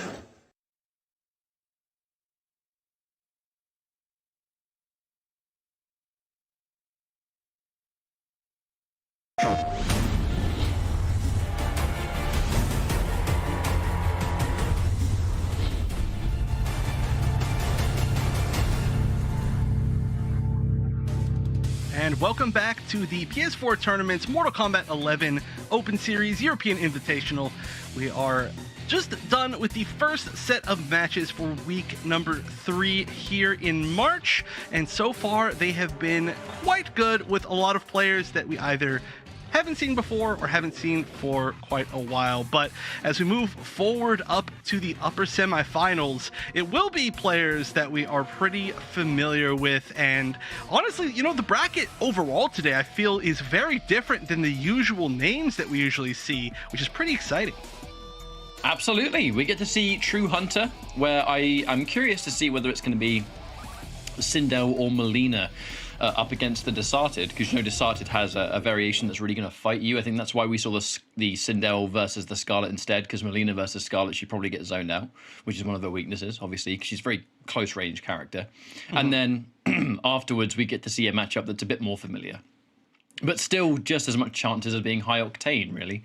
But yeah, Desarted, I think, when I look at this bracket, I think the predicted winners finals will be Mirko versus Desarted. I'd love to be wrong. But that could even be the grand finals too. You know, we look at the success of Mirko and Desarted together, and they've been on such a recent tear across pro competition, their respective pro competition qualifiers, and Open Series in general. We see them almost every single week for a good reason. They just qualified to reach this point. Looks like the people definitely favor Desarted, 77%. Shouts to you that voted. But here we go. Yeah, it's really hard to vote against Desarted, right? Desarted, just constantly doing extremely well. Maybe, easily one of the most consistent players in the Open Series. Can win literally any single week that he enters, but it's always a big question mark when you have somebody like True Hunter, who was looking extremely good in their first match, but we haven't seen for a while. So this is going to be a real test of, like, you know, sure, we've seen you before, but now, how are you feeling? And already on the Melina, is it selected? Is Melina selected? Yes! It is. Yes! We see it. This is sick. We saw Rain today. We saw Melina. We saw Terminator. I'm telling you, man, Europe is too good.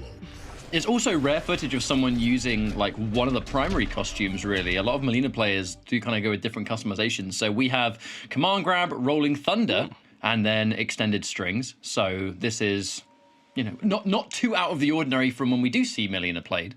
And the Shake going to be a real big deal here, I think, against this matchup for sure, because her projectile game on its own. Her projectile is not terrible, actually. It's not a terrible move in general, but the Shake. I'm going to say the projectile is quite good, actually. I think in my eyes. It chews through last breath. It really does. Yeah, I mean, it's got like a really powerful amplify, one of the strongest amplifiers. You can use it up close to like make things safe. So yeah, it's definitely good. Wow, I can't believe that you'd be that willing, though, right off the bat, to just challenge the Smoke Shake. But here we go, starting off with a combo, no breakaway. And that's going to result in the knockdown. Into what's next. Already we're kind of seeing this fast-paced game. Ooh, fishing for the Rolling Thunder on its own. I think using the down 4 on block must have expected a jump back or something, but I think we're starting to see some real game plan just with the existence of Rolling Thunder. I think really wants to catch some movement, perhaps. Yeah, Rolling Thunder is definitely the weird pick here, or the more unusual pick, but it's interesting to see how it's going to be used. It does give her the ability to like amplify her ball roll to make it go like forever, or it gives you that leaping roll that we saw right there, and maybe it has the ability to give you a little bit more damage if they do decide to break away initially, but I'm not sure. We'll see. Amplify being spent. Oh, the trip guard, but only a down 1. Could have been much more. Letting the whole thing rock. Oh, okay. That works. Definitely went for the tick throw right there, but, you know, if it catches them jumping, that's just a win-win. That just channels really big, you know, Solomon Grundy down 2 trait energy, really, doesn't it? That kind of situation. Please don't remind me of that. Into, like, half of your life. Although, actually, that wasn't even half your life, but still into a lot of damage. He did get half your life from time, too, though. All right, so here's the classic combo. Those Rolling Thunders in the neutral are not the one so far. Yet to work a single time, the breaker, and now you have to deal with it. 1, 1, 1, 1. Yep, finish it off. Break that 30% barrier easily. And Desarted is just domination. Off with the head. Yeah, honestly, I'm not 100% certain that all of those rolls in the neutral were meant to be rolls. You know, there is always, of course, that input error of you're walking back and then you try to down 4 and then you're like, wait a minute, I'm playing Melina, and then you roll at them and you die, which definitely happens when you have a weird input like that. For anybody out there who doesn't know, the input is back down 4, not down back 4, like a lot of other moves. It's similar to Rain, when Rain's in a position where sometimes you'll try and, you know, you'll walk back and then try and back 4 someone or something, and then you get a super kick. And it's like, oh, great, I really wanted that.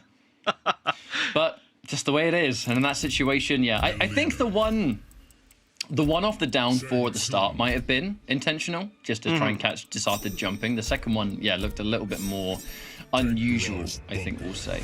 But yeah, True Hunter not able to get a huge amount on deck there, because when you have to brawl, you are always going to be where Desarted is the most comfortable. If he's within jump 3 distance or a range where he gets to enforce jump 3, forward 2, whatever, it's him at his happiest, you know? So you have to accept that for sure. I'm curious to see what kind of turnarounds Hunter might have.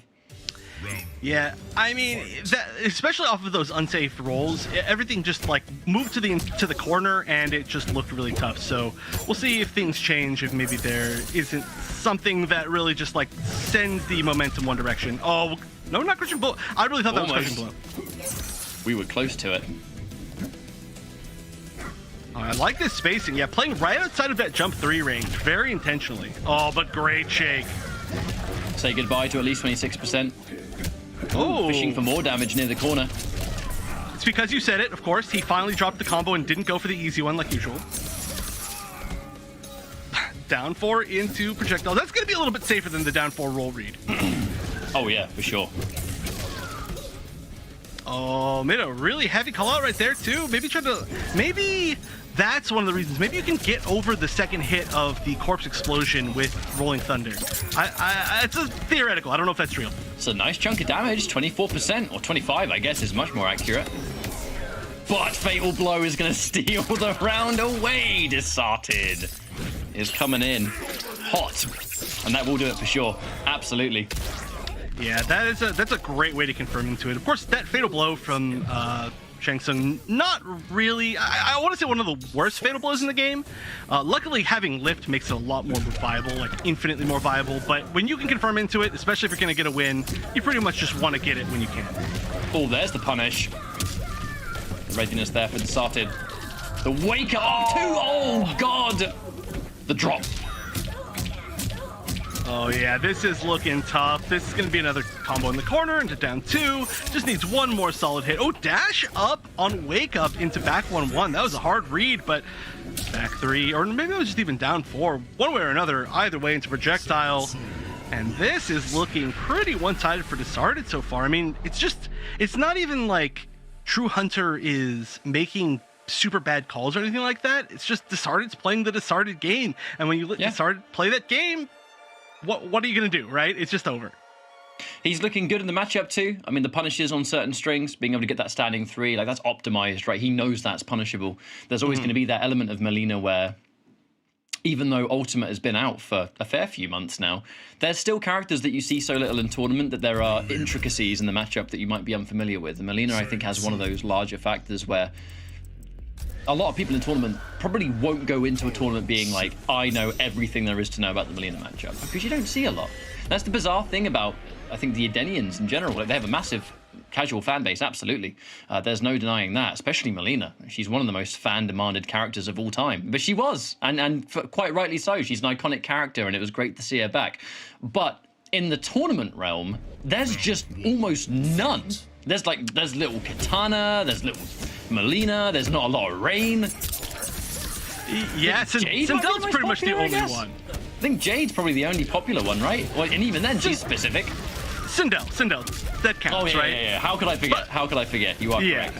But overall, you are right.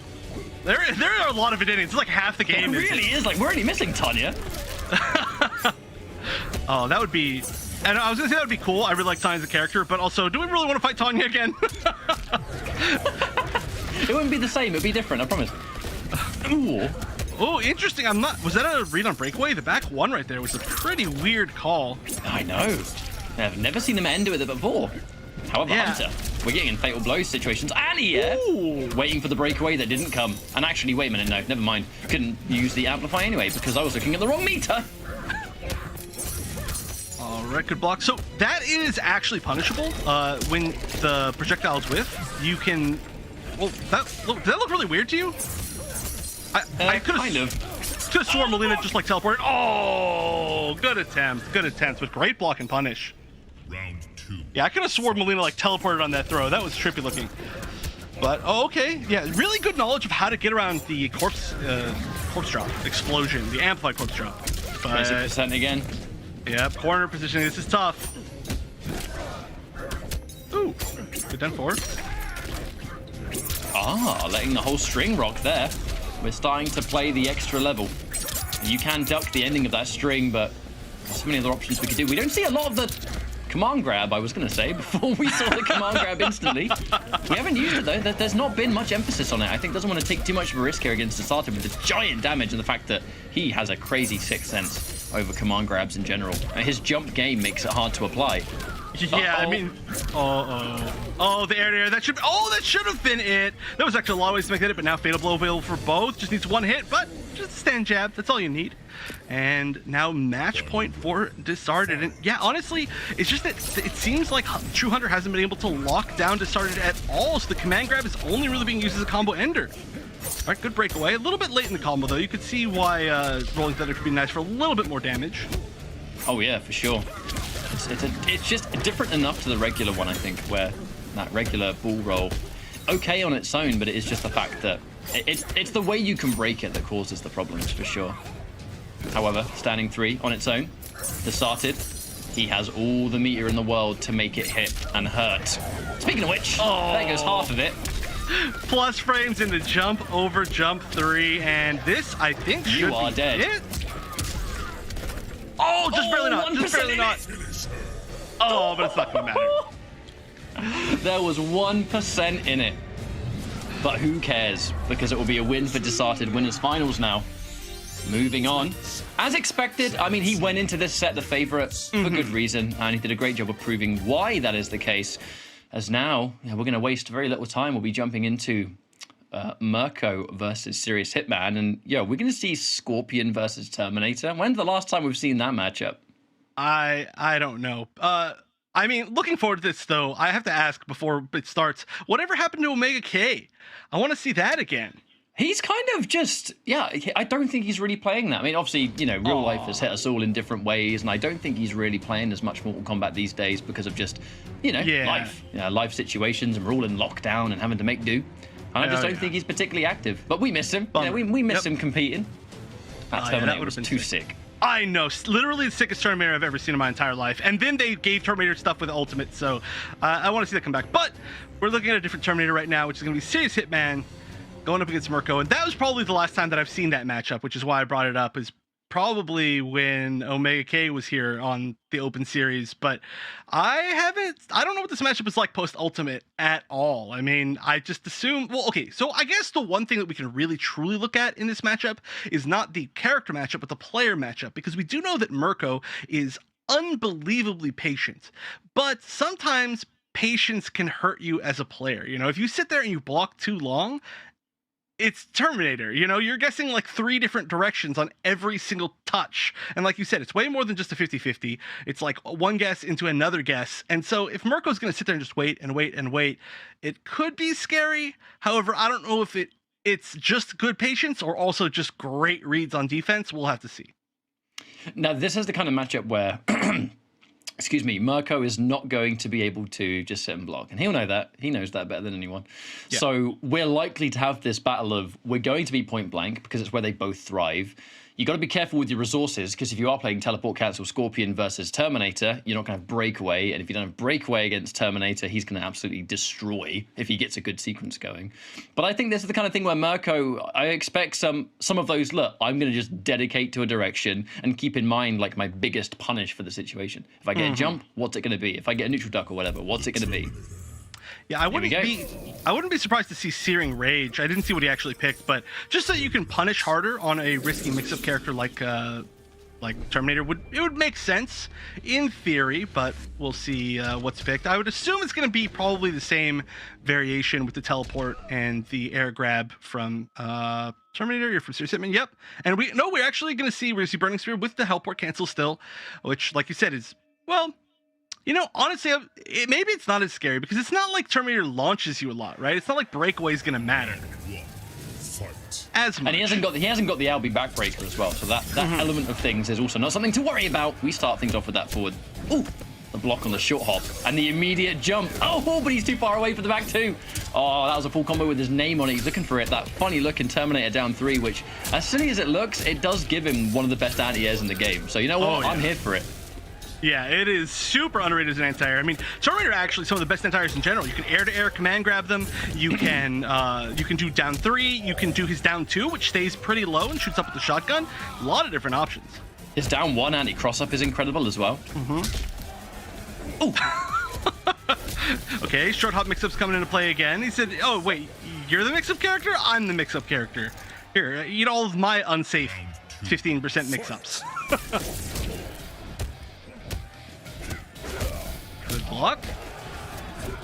So far, the defenses seem pretty good for Mirko. Oh boy, this is scary. This is how it starts. Looking for the armor break again, though. The down 1 command grab, but he is able to slip the net just in time. But Hitman with punish. And now full combo, reset into what's next. Bam. 30%. Not bad. Oh, spending all of his meter for that, but look at this, just one hit away. Well, now truly one hit away. Oh, good pickup. Could have spent a little bit of bar on that. Oh my god, Marco! Oh, is this gonna pay off? Oh no! Oh no! One more hit! Fatal blow available! Oh! Oh! The back says, too. Get away from me! Wow, that was a hand. Oh, what the? That was a cool conversion. The jump 2 after the anti-air teleport. That is all super weird. But okay, again, you can see the matchup knowledge here from Mirko. Great anti-air. Right, mix up. Overhead this time. And we actually cash out. He's spending even more on it. Hitman needs to try and equalize. The pushback. The whip punish again! And the break from Mirko. And an overhead for yet another time. Is Mirko about to be terminated? He hasn't run enough, I don't think. Nope, not quite. Nope. Just needs one more hit, though. Oh, the mid and another mid. And well, after Mirko looking so dominant in the first set of the day, Terminator. Is Terminator the answer? I mean, it's just the fact that he gets one knockdown and he's just... It's the commitment to the mix. You need it as Terminator. You can't be a Terminator player and I think have any doubt in your decision making, because if you do, you might mistime one of your guaranteed mix-ups by a couple of frames, then bam, they're like squirmed their way out, right? You don't want that. But that was just complete dedication to it, and I'm here for it, absolutely. But it could easily go the other way. When Mirko got the right call, he got a big punish, but this is a matchup where Terminator is not going to need his teleport. So he can actually save his meter for when he himself gets hit. So he's going to be able to get out of Mirko's combos a lot more than vice versa, you know? Yeah, I'm actually surprised that we're seeing the variation with the teleport still being picked. I think it was still being picked, right?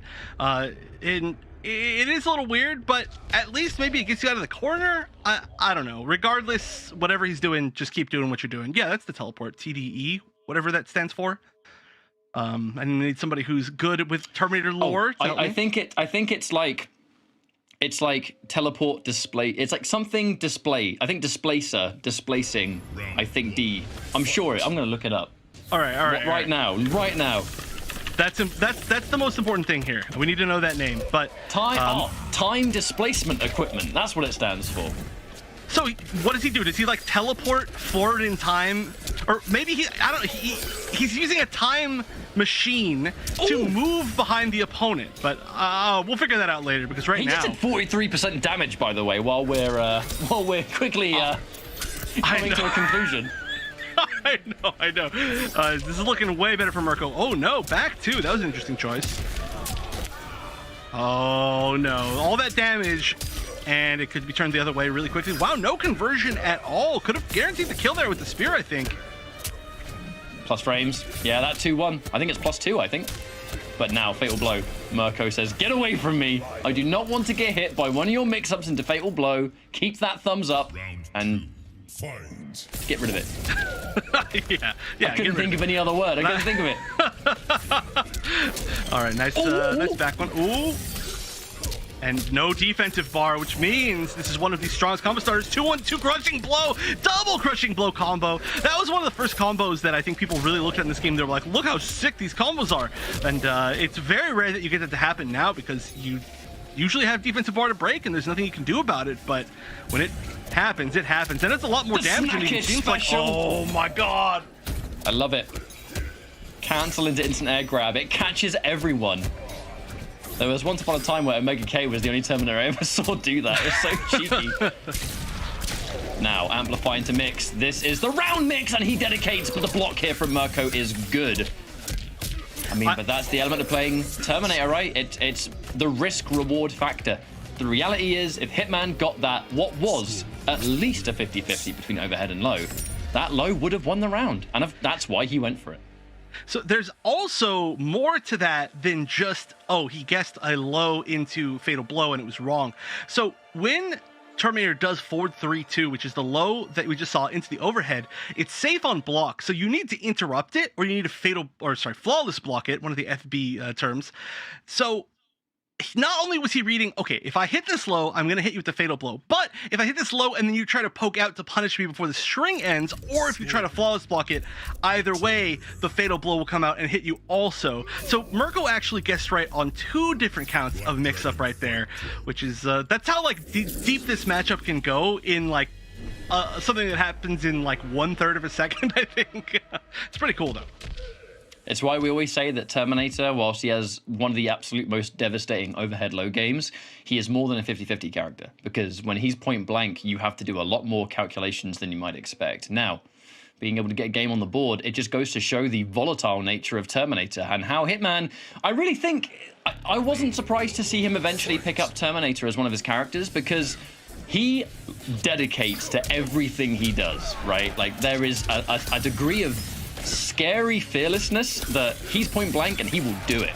And Terminator, if you want to do it, he can get going. Yeah, and I mean, especially post-Ultimate. I'm so glad we're seeing more Terminator. I mean, we've seen Terminator as a potential counter to even like maybe somebody like Cetrion. So I want to see how far Hitman can go. Although no Cetrion today. However, I did see Asadamata cheering on Mirko on Twitter. So cheer on your homie. Nice retreat. Oh, Mirko, he's got no meter. Drop the combo. I'm sorry, that was an unnecessarily fancy combo, and that would have been super sick to see it fully hit. But oh, that could have been it. That could have been it potentially. No faith. Fatal blowback. Now, what's it gonna be? Thumbs up. Thumbs up. That is, without a doubt, one of the most tilting fatal blows in the entire game because he'll do something like, oh yeah, I have enough life that you could kill me through my armor. I'm gonna raw fatal blow neutral anyway, and then it hits you from super far away. It hits super far over his head, and then the first thing you see is he looks at you and gives you the thumbs up, and you're like, I hate life. But great call, I guess, there on the neutral fatal blow. He still chased it down. God, that move takes a bajillion years to recover. Now, Hitman, the jump in, and the mix this time is correct. Restand. This time it's just meaty mid. The right call out and the down one. I'm just not able to guess correctly on this. Jump in, overhead, the poke out. He gets it. Okay, he needs to make everything count from here on out. What? Was that just reversal running, man? It had to be button into it. It just didn't come out. It had to be. I think he was reading the teleport cancel backwards. I truly think it's what it was, but it's not going to matter. He's still going to find the hit. And 2-1 for serious Hitman's Terminator. All right. This is why his Terminator is this is why Terminator is a scary character for Hitman to pick up, because you remember when I said my man does things, right? It is his nature to play a character that has a lot of options everywhere on screen, and he didn't really play as much Terminator before. He did dabble in Dark Fate, but he was still very much Thunderwave. Mm-hmm. Where if he plays Raiden, it's teleport all over the place, buttons, just no off switch ever. And now you have Terminator, where you can swing hard, and if you're point blank and they have to hold it, the world's your oyster, really. It's a perfect character for him to play the chaotic way he plays, and now he's got Terminator on top. It's a match made in heaven, I think. I mean, it's certainly looking that way. Being able to go up 2-1 against one of the best defensive players that we have in the European Open Series is a pretty good sign that your mix-ups are going pretty well.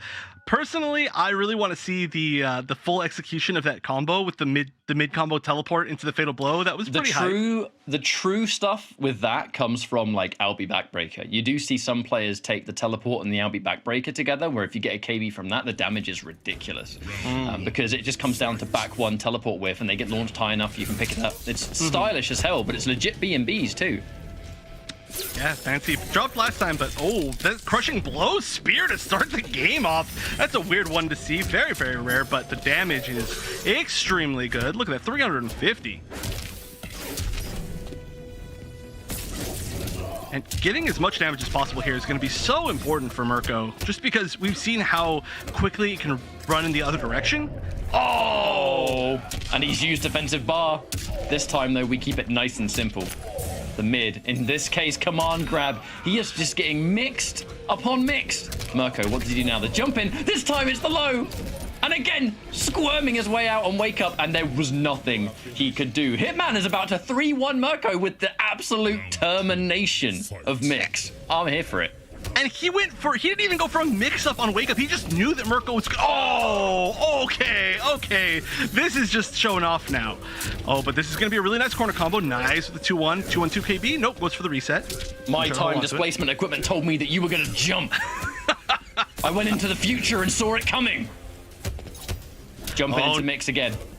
No defensive bar for either. That's pretty scary. All right, both at 1 now.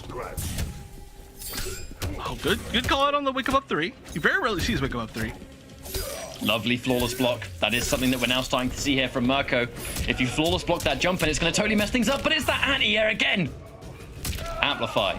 And now, what's next, Mirko? Does he wake up? The wake up down 1. Oh, yeah, actually misses the wake or the jump in on Oki, which is a pretty big deal. Totally stopped him from really doing anything. Good tech. Oh, the button press. No! Oh, he's done. He's dead. That's going to be the game. Hitman is going to take out Mirko in winners with the Terminator.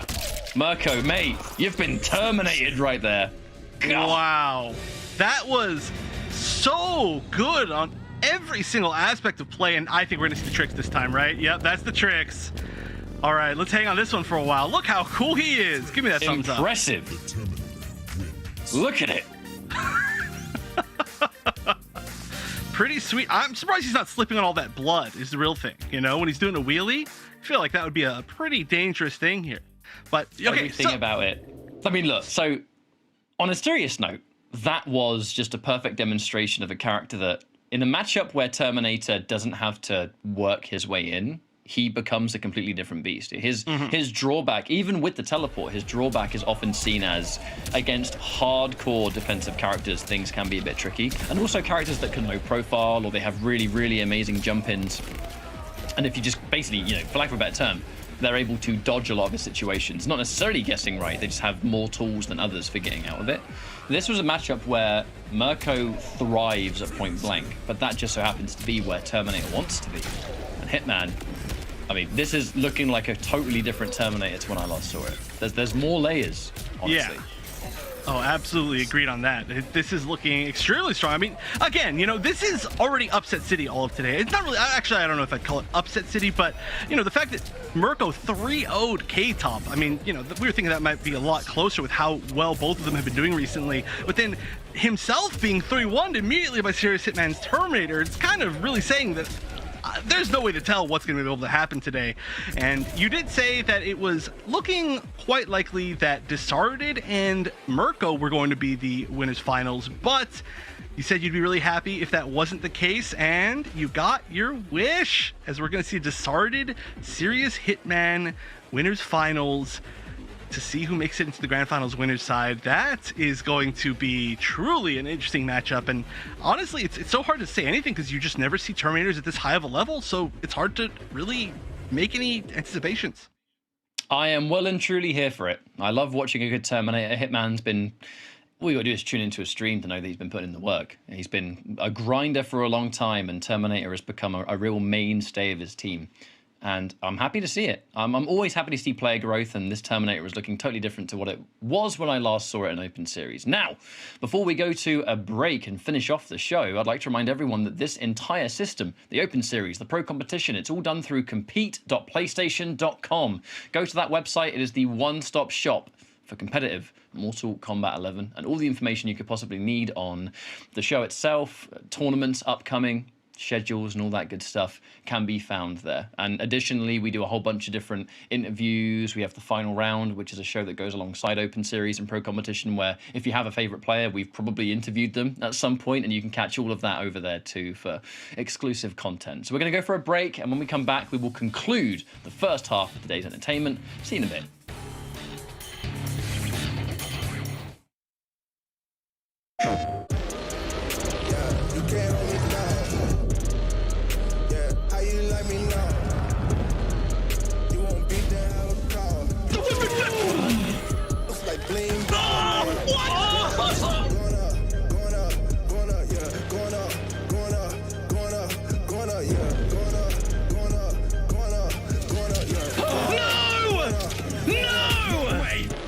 Jokes, no gimmicks, just combat.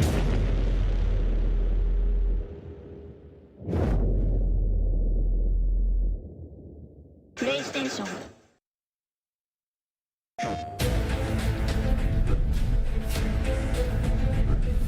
This is the Mortal Kombat character breakdown, Sindel.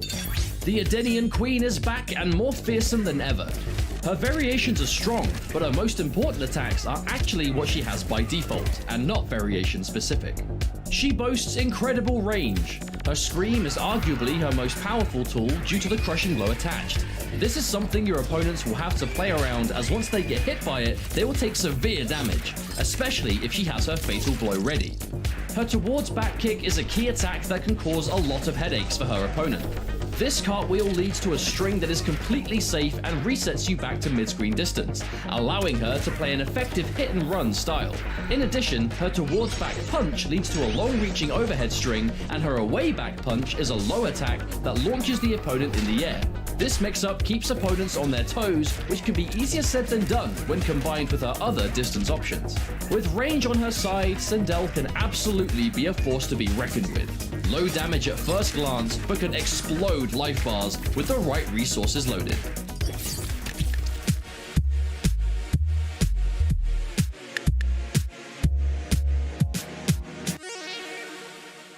PlayStation.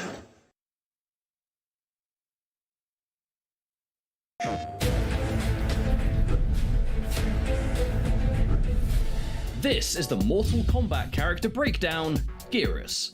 Making his debut in Mortal Kombat 11, Geras is a big body character with fearsome attacks and abilities. Geras hits hard and has formidable strategies built around large combos or command grabs. His playstyle dramatically changes based upon which variation is chosen, more than most characters. New Era uses the universal Titan tackle in a unique way. Stepping it back grants him tricky cancels, and Spike grants more ranged options. New Era lets you really get into your opponent's head when you're on the offense.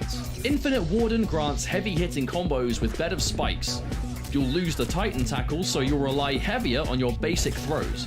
In addition, you get an alternate version of Sand Trap, which deals more damage than usual, and also moves Geras next to the opponent afterwards. Eternal focuses on a dry, runaway style using the Sand Simulacrum, which is different to the usual aggression you'll see from the other two variations. Eternal is more geared towards movement, as you can be a serious pest with the right decisions. Geras has many impressive attacks, but his variations add a ton to his toolkit.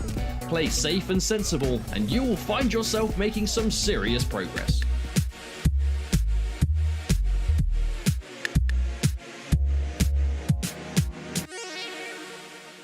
PlayStation.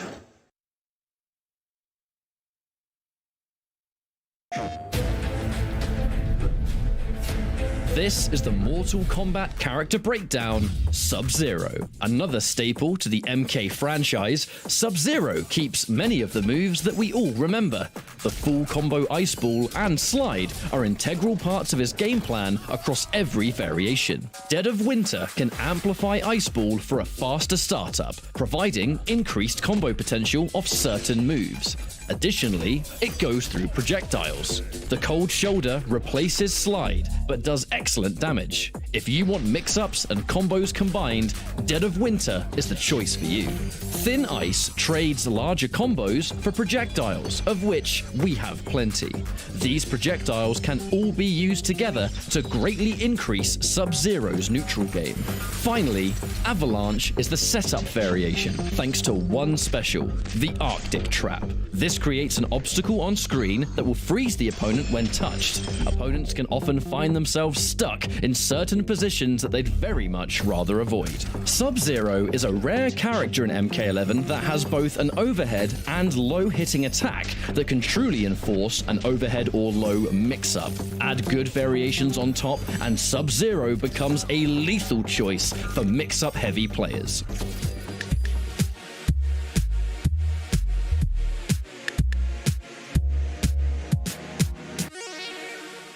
PlayStation.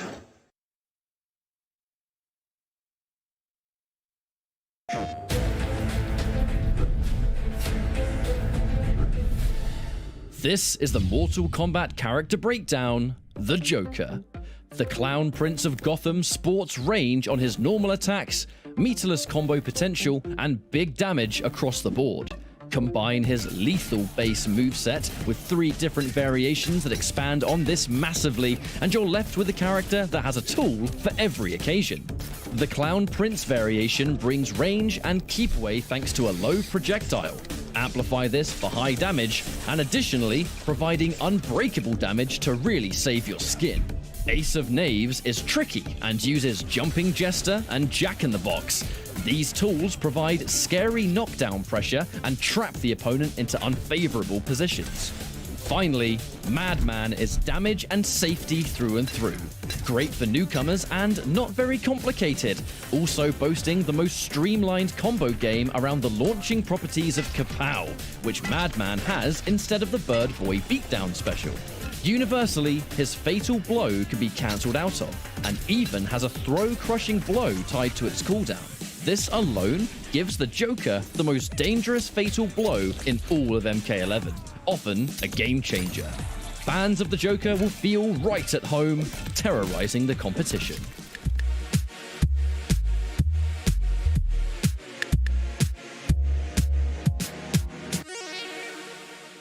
PlayStation.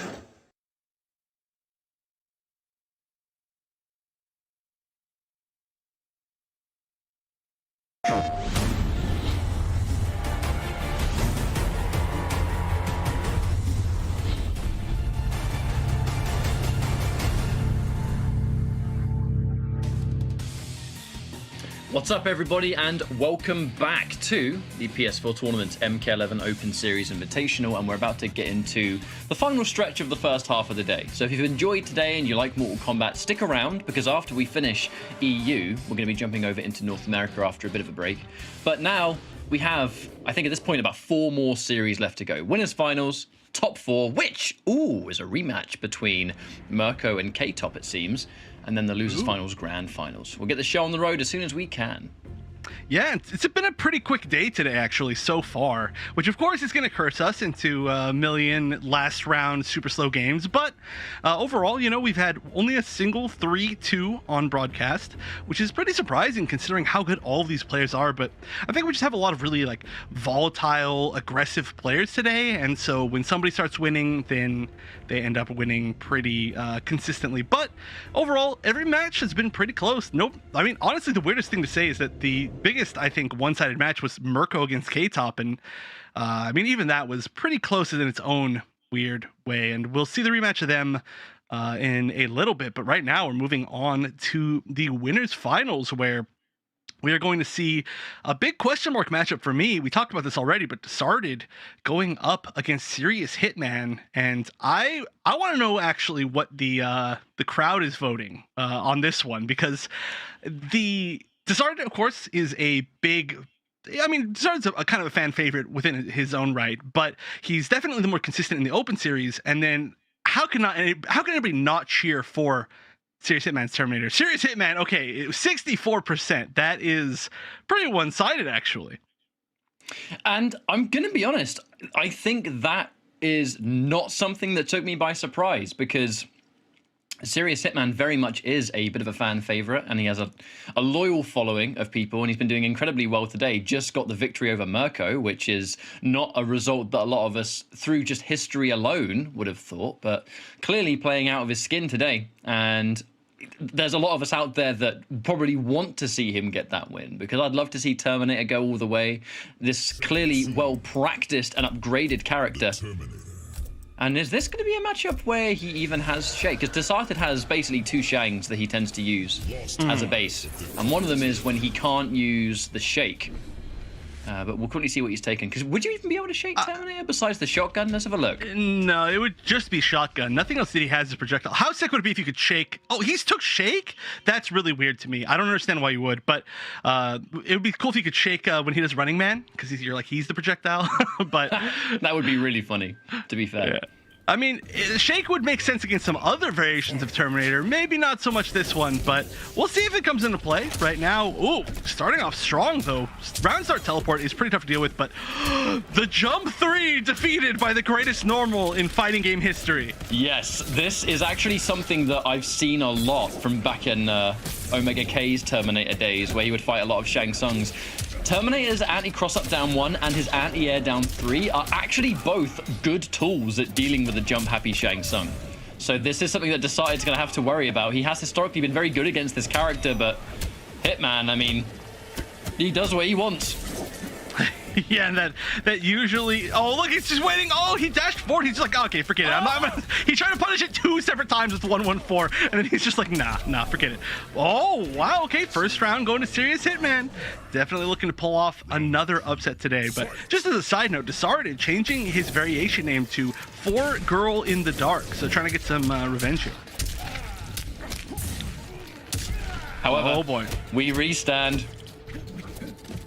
And Hitman, oh, he's looking for a flawless block. He was absolutely looking for a flawless block. I know, nothing funnier than seeing people whiff instant jump 2s, and you're like, oh, I know what that was, and that's not good for you. Now we heal a bit.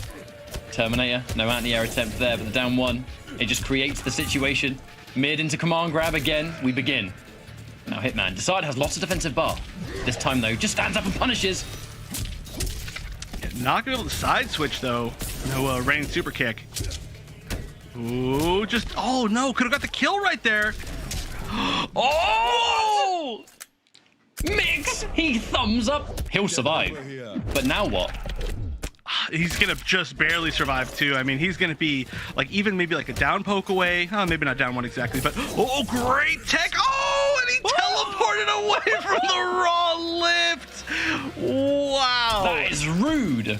Someone cover the screen. That is so disrespectful. Terminator gets that first game though. Ooh, I tell you what. The end sequence where it was button into single low into overhead, you're never ready for everything. You know what I mean? You can't be ready for everything. And then at the end, that teleport game makes the scramble so much scarier. And just like that, are we going to have a Terminator and Grand Finals winner's side? I'd love to see it.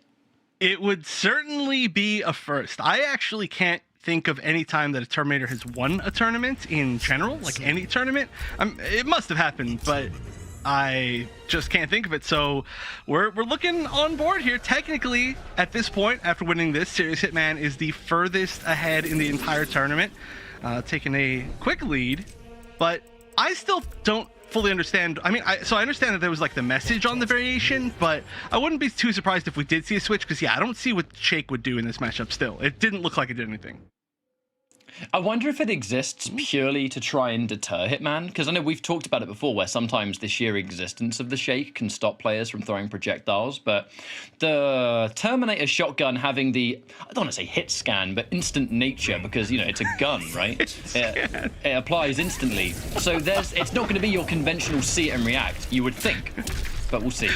I love that you called it hit scan. That's amazing. I'm definitely going to call it a hit scan projectile from now on. I'm the only one that's playing FPS knows what I'm talking about. It's 100% accurate, but it's just hilarious regardless. But yeah, it's true. Like, there's no travel time on the projectile, so you can't just like react to the projectile and shake it. But also, you know what it could be? It could be the amplified shake, which is actually a counter, which we've never seen pretty much ever. A few times actually, but right now Disarted doesn't need to shake because he's winning offense. Tries to teleport his way through to create some sort of an opportunity, but Disarted will take that first round. I think there is going to be more emphasis on the range. There will be for sure. That jump kick. Back to back down one, and now the low. We mixing. Oh yeah, it's starting. Ow, ow, ow. And the big thing there is that it gives you so much Oki. Look at that. It's enough that you can dash up and jump over to bait that wake up 3. Oh, just 2 hits. That's a cool little mix-up right there. Didn't go for the full string, so you're still waiting for that string while you're getting command grabs. Oh, but he gets caught by the overhead on the end. Disarted is getting officially terminated in this round at 2%. He's going to do something on wake up, surely. The chip avoided. The side switching grab. He's going to be able to avoid one more hit. That's actually a spot where the forward grab would have been really good. Just to give you that. Oh, that Nice. He actually did shake the shotgun. After we talked about it for so long, he actually did it on reaction. That is very impressive. Fight. I'm glad he went for it. Oh, Yeah. Disarted does not take the bait. But he gets clipped anyway. Oh, the tackle. And now the corner. Does Disarted wake up? He's fishing for the wake up roll counter. That's so good at beating wake up roll. All right, can you get a little bit of space? But oh, again, the down 3, the best AA ever. Like I said, it looks really silly, but because of its hitbox, it serves as an amazing anti-air. Yeah, yeah. The shake. I mean, like, not even exaggeration that it's literally one of the best anti-airs in the game. Oh yeah, absolutely. As far as single buttons go with the reward, it gives him his entire game plan. Disarted though on the offense. Oh, that's it. Finish him. Brutality. Yeah. Yup. Oh, split him in half. Oh, I miss Ermac so bad. Ermac is so cool. Shang Tsung wins. Wait, is there a laugh? Wait, he doesn't have a laugh. Is he the only character in a game that doesn't have a laugh? I guess so. I've never seen. That's how rarely we see Terminator. It's like I don't actually know how his voice lines interact with everybody else. I've never seen that before. I do love though how his face he goes like ha ha ha ha ha ha. It's very Terminator to do that though. To give that kind of smile where he's like.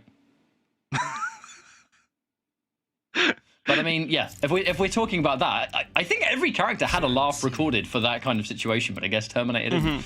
But to be fair, I dread to think what Terminator laughing would sound like. So it was probably, you know, I'm willing to bet it was probably a creative decision to not have that. But as we now go, wait a minute, he's changed variation. I think he's got the grenade. The grenade would be a weird choice. I saw purple. All right, let's see. It's the rift. It's the rift. So that is the ground pound, right? I believe Cyber Rift is the ground pound. Yeah, so that's going to be interesting. I don't know if it's considered a projectile when you amplify it and it goes a little bit further. But probably not the reason why it's taking... Oh, well, we could have seen it right there, I guess. Thank you for trying to answer my question. Oh, he's in place. Cheeky Terminator. What is this character even? All right, so we're not seeing a shake. I'm going to assume with how good Disarted's reactions are that it's not shakeable. Oh, get back here. That was actually pretty lucky too. If that had been teleported through, that would have been a big punish. What the? 2 raw back 2s? That could not have been intentional. It must have been input error. This is weird. This is turning into more of a zoning game here. We're not seeing any shakes. Nice. Wasn't a punish, but still connected. Oh. And he's trying to make the Cyber Rift scarier. The fact he did forward 2 grab there, it makes the Cyber Rift a bit more lethal. as an option. The back one, he gets killed. That's going to be it. The round for sure. The drop. No! Why did you have to say, okay, this one has to be it, right? This, you can not even, yeah, you don't even need to spend out the fatal blow. Maybe it was a reset. He's like, oh, I'm going to save my resources. I'm that confident. I'm just kidding. Definitely not that. But yeah, weird drop. Very uncharacteristic. And we saw some weird input errors here. Started maybe getting a little bit like flustered just by having to deal with this defense, or maybe just not warmed up. Just a really overwhelming character, and this. Oh, there goes the monk. Ooh, short up 2. That's cool. Down 1 lift. Lovely pickup. Was it down 4 lift? Regardless, a lot of damage. Yeah, you can get either really as Shang. The down 1 is a bit more, you know, if you want to keep it consistent. Ooh. Down 4 on block's not going to quite work out. Tries to call out the running man. In this case, he gets caught. Restand. Oh, and even on top of everything else, the interactable's there. I always have to point out the interactable because it's so good. Oh no, he used it and it whiffed. Now there's no defensive bar on either side. Bit of a potential drop there from Hitman. I think back-to-back down 1 would have worked. And the air is good. And he's going to get the round. Now, Hitman, he went for that overhead ender for the first time I've ever seen, and I think it's because he's got Cyber Rift. Blocking that overhead has given Hitman information to know that I'm going to do a low next time. Ooh, just barely misses punishing him on landing. Instant jump 3. Oh, man. Again. This is so many answers. It's like we're watching Cassie, but it's a weird Terminator Cassie. Oh! Oh, the trip! Oh! Yeah, he doesn't have the air grab in this variation, right? That's what he gave up for the Cyber Rift? Yeah, he took the Cyber Rift instead. Yeah, Hasn't got as much mileage out of it. Oh, there's the lane. Block late! The side doesn't have the meter. He drops the combo! Wait a minute. Hitman. What's it going to be here? Overhead fatal blow! Oh my god, this has been a crumbly round. But a round that Decide has to wake up for, because by all means, he should have been in a much better position than he's currently in, and now that fatal blow certainly doesn't help. Oh yeah, this feels like a really... Oh, the anti-air again from full screen! Have we ever seen somebody who has stopped Discarded from going to the air? I feel like the answer is no. But right now, we're seeing it for the first time, at least to this degree. We have seen like 5 different combos in the last game off of anti-airs. Like, that is so many against literally one of the best jumping characters in the entire game. Discarded has to adapt. Discarded has to stop going to the air so much. But no, the thing is though, Chef, what I'm going to say to that is, because I'm sure we've both been there. When you have a game plan that works almost every time, it's got to be so hard for Desarted to like tell his hands to stop jumping, you know, because his entire game is built around jump 3. It has been. I was just saying at the start of the show how much of a master he is of the buttons, and there's got to be a part of Desarted who knows that's the case, and he's just like, I can't help it. I cannot help it. And then here comes the down 3 where Hitman, I like what he's done here. The Cyber Rift gives him a bit more range options, but also at the same time, air grab wasn't doing as much for him, and it's just going to make his close range game even scarier than it once was. Hitman's put in the work here. Oh, yeah. T800. And also big shout out to his variation name, which I saw last game and didn't mention. It's the Ultra Schmix 5000, which is a pretty good name, in my opinion. I'd say fresh off the line, but this customization has seen better days. That is true. It's a very cool one, though. Shout out to all the different options he's got. Ooh, good. That had to have been attempted flawless block, but he did manage to get the air-to-air. Now he must hold the Ultra Mix 5000 in this case. It's just a grab. Side switching as well, which puts Desarted in a terrible position. Oof. Whiffs the overhead. Ooh. I think he was blocking low right as that whiffed as well. If he didn't mistime that. That was out. A really risky option, that point blank. Maybe he was trying to read the teleport, but yeah, that was a pretty scary thing to do, that corpse drop so quickly there. Oh, good tech. It's because he can press right as he reappears. It's really scary. I know. Oh, reptile. The running man did stop it from KBing though. Tries to wake up. Oh, shotgun in the face. Terminator! Oh. Terminator! Oh, serious Hitman. Wonder Chef, he's on match point. 3-1 over Desarted. That would be a crazy result for him. Yeah, not even his first ridiculous result of the entire day, and he's still sitting there trying to punish. He's swinging! Shadow boxing Shang Tsung. Where is my enemy? Oh no. Oh, he catches with the anti-air. That's going to be big. Back one, cancel into anything, so it doesn't do the weird command grab at the end. I bet he's going to do low into Cyber Rift next time. Bet it. I want to see it. I want to see it. He hasn't even really done that. No, he hasn't. He is just using it as a zoning tool, which is working pretty well. Okay, Nice okay.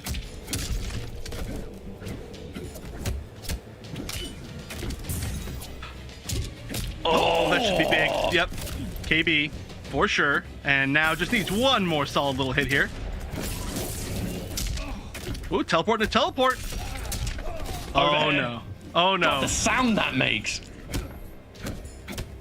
Plus, good defense, good patience, but not going to matter. The jump in is going to hit. Finally misses an anti-air. So discarded. Not out of this yet for sure. Definitely not going to be out of it until literally the game is over. Oh, he's displayed much clutch in the months he's played an open series. Reverse sweeps, full life comebacks, you name it. He's been there, done that, worn the t-shirt, and now he gets that first opening. Good chunk of damage. Hitman, can he get the blender in full effect? Doesn't amplify it. That's where the shake will become much more viable in between the amp. Oh! Okay, managed to make him break away, which is a pretty big deal. No more defensive bar, but he's going to find the opening, and it's going to give him a lot of time to build some back. And seriously, oh, okay. He's going to get the conversion. Didn't have the air grab, but he was close enough to just get the jabs. And now this is Mix-Up City. Oh, good block. Did it safe on block? You had to duck it? Oh, dear. Uh-oh. Restand into what? That's what I want to know. Overhead? No, just rigging a string. Oh, in the end. Wow, that was looking super one-sided for Discarded in that matchup. But the Ultra Schmix 5000 doing its job, returning to the future. And I guess really returning. Someone's returning to the future. Yeah, returning Shang Tsung to the future. Do they have souls? Can Shang Tsung take advantage of that? Absolutely, they will not have souls. Okay, yeah, that would make sense, certainly, but... They are machines. Hey, but then there was like, I don't know, there's like the good Terminator... I can use my nerdy Mortal Kombat knowledge, actually, to absolutely prove my point in that the cyber ninjas of Mortal Kombat 3, Sector, in one of his original bios, because he has become a cyborg, which isn't even a full robot, he is undetected by Shao Kahn's extermination squads because, and I quote, he has no soul to take. Boom, that's it. And that's for a cyborg, not even a full-on robot. So I think that's the answer to that question, mate. I'm here all day. I cede my point to you, but we also got the answer to the question, will we see a Terminator in the winner's side of Grand Finals? And the answer was an overwhelming yes. I can't believe the skill that we've been seeing out of Serious Hitman today. Terminator looking just absolutely terrifying in so many different aspects too. Like, it's not like he's just mixing and once the mix doesn't work, it stops, it stops being a victory. Like, he's playing defensively well, he's anti-airing like a god. His clutch is amazing, which is a little bit easier for a character with mix-ups like that, but every single aspect of his gameplay, look at that, the down three. Oh god, I love that normal. Yeah, it is just looking so good, and now has honestly defeated pretty convincingly both of the players who were the favorites to win today. Well, I guess K-Top's still in there, so that could be a little bit of an issue if he runs into him, but we'll have to see how that all plays out. I mean, he has had one hell of a path. Being able to go through Mirko and then Desarted, both of which are 3-1. And now we are guaranteed good games all the way through to the end of the tournament, because next, excuse me, Mirko versus K-Top is going to be our first match of the official top 4. So everyone here has earned money, at least $100, and then it'll be that $150 for second. So third and fourth, that only changes the difference of payout in the monthly finals. So right now, this is just purely results alone. And you know at this point, it's a run back, right? K-Top went down convincingly to Mirko, 3-0 in winners. Mirko displayed a perfect demonstration of the matchup, Jackie versus Scorpion. And K-Top he's got to put his thinking cap on, I think, if he's going to be able to turn this one around, because he got thoroughly outclassed. But a lot of time has passed since then and now, and K-Top will be able to reflect. I'd like to see more grabs, Chef, I really would. I mean, we did. Okay, so 75% for Mirko in the chat. That is not surprising. Actually, it's a little bit lower than I thought it would be after seeing the last match. But I mean, we did finally see a grab after all that pressure, and it was microducked beautifully. So I don't know what the answer is. One thing that we could potentially see is we could see a switch maybe off of Jackie, as K-Top's proven that he's good with a lot of characters. We've seen quite a few, especially when he was playing against H-Dope in those kind of fun sets, pulling out some weird characters like, I think it was like Liu Kang. But aside from that, I mean, there are definitely other characters that he's a little bit more comfortable with competitively.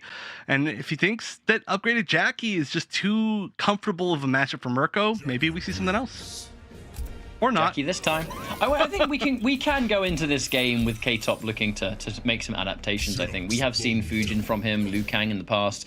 We just saw K-Top in the recent pro competition, actually. Again, going with a bunch of different characters, mostly against his brother. H-Dope in that tournament, by the way, had a really awesome Shiva. You know, we'd seen H-Dope Shiva in the past where he was using the shield bash, like the shield spin and then the dragon stance. Yeah. He actually did that again a few days ago, and he was really utilizing the fact that the shield spin is plus 15 on hit by itself, and it creates a free mix-up, and all of it's unbreakable. Like, it was a disgusting display of really top-quality Shiva. No stomps around. But now, as we go into this next matchup, K-Top and Mirko, what is it going to be? So we start things off with a grab instantly, so we're already improving from last time. Yeah, you know, another way that could potentially work. Wow, okay. There's another grab. That was a weird situation, so it was almost like a punish. But another thing that could potentially work is if we could see some setups where K-Top throws the damage over time on the ground, forcing Mirko to really... Oh, okay. Well, you know, there's another way is what if you had a stage that had two interactables that were command grabs on it? That could also help you open people up. 37% just like that. Mirko does use all of his bar to try and equalize at the very least. And he's not going to be able to fully take it. But wait, K-Top looks to me like he was holding on to the crushing blow. Let's see if being greedy with his resources might come back to haunt him. Damage on the floor, great play, a good plan. Yeah, that's it. Good stuff there from K-Top. He did take a risk, saving the dash punch, but keeping it means he can win the round. Yeah, you know, it is also possible that it just didn't crushing blow. That is a little bit of a finicky one, especially it's different on every character or on most characters. So, we do tend to see him cash out when he can, so it's like a 50-50 for me. But regardless, still managed to make it work. And now has the corner positioning, I say, as he loses the corner positioning. So this is going to be some nice pressure potential from Mirko. Oh, again! Again! Ready for this neutral duck. The play. The jump in's going to whiff, and there's that tech from Mirko. Escape failed. He tried to this time. And there's definitely an element where he will sit and probably just try to react to grabs. At the end of the day, they're still 50-50s. Oh no, that was a huge drop. Okay, this should be it. This should be it. And in the end, it did come down to the fact that there was a lot more throws from K-Top. Yep. It is the one thing that has changed this matchup, because his offense, whilst it was extended because of the amount of strings and leaps and everything else, it was one-dimensional. Because the second Mirko realized, wait, this guy is not grabbing me at all. Why do I have to fear it? I'll just sit here and block and wait for my turn. Inevitably did have his turn. K-Top has gone into this game thinking, right, I should probably throw a couple of grabs in, and it's changed the whole game. Yeah, and I love how quickly he did it too. You know, it's not like a thing where it's like, oh yeah, maybe I'll like pepper some grabs in every once in a while. It was like, I'm going to start the game off with a grab just to show you, like, yeah, suddenly you should be afraid. And oftentimes just making that statement so clearly opens you up to not having to do it as much in the future. You know, like maybe more of the meaty pressure will hit from now on, and we won't see Mirko just blocking 100% of the time. But one way or another, already doing better than K-Top was in the very first set of the day. But I'm always happy to see these kind of runbacks with immediate changes being made, because this could be game 5 for all we know. Or, I mean, what if there's the potential of like a reverse sweep, you know, like a 3-0 in return, just getting that extra 1-up, you know, over who used to be one of your biggest training partners. I mean, sure they play anyway, but I wouldn't be surprised in the least bit. With these players, I feel like any of them could 3-0 any other one. But right now, Mirko says no, don't do that. Ooh, there's been so many good blocks in the overhead. It's kind of ridiculous how many times K-Top's blocked that overhead.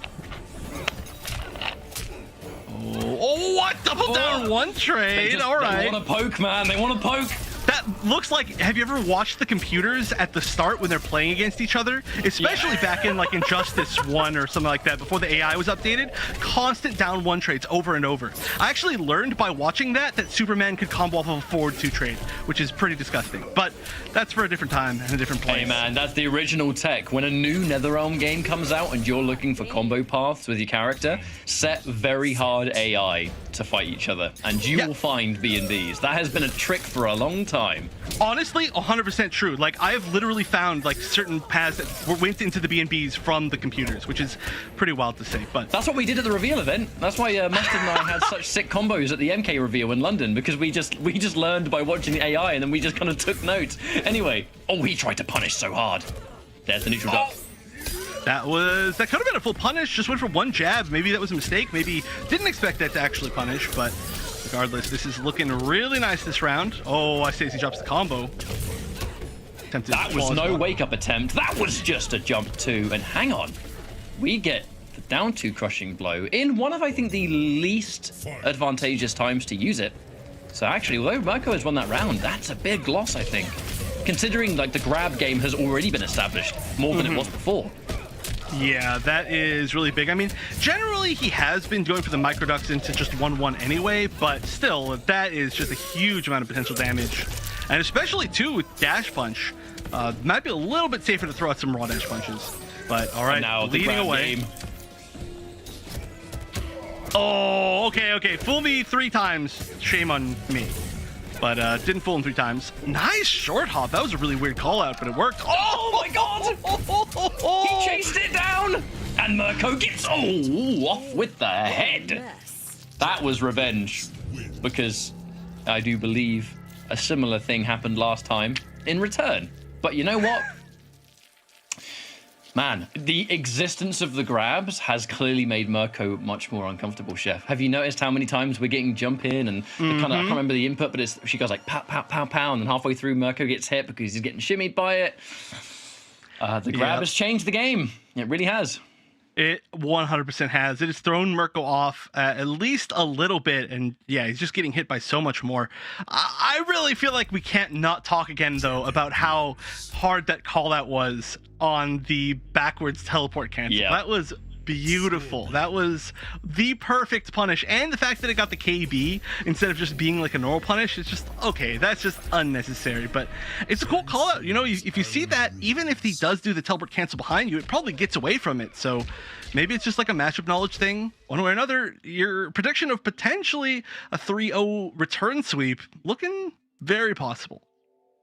Which then opens up for K-Top versus Desarted, which again is a matchup that I would be very curious about. We could see a whole different situation, but that's for merely a few minutes from now, perhaps. As we have seen Mirko go for a variation change. He's given himself the Sin Blade variation, because just mustn't have been seeing much benefit from his Burning Spear, and now he wants that Sin Blade. Sin Blade combos, if I recall, are a bit trickier versus Jackie. You know, she's got that notorious female hurt box, which is a bit harder to combo, especially for the Sin Blade combos.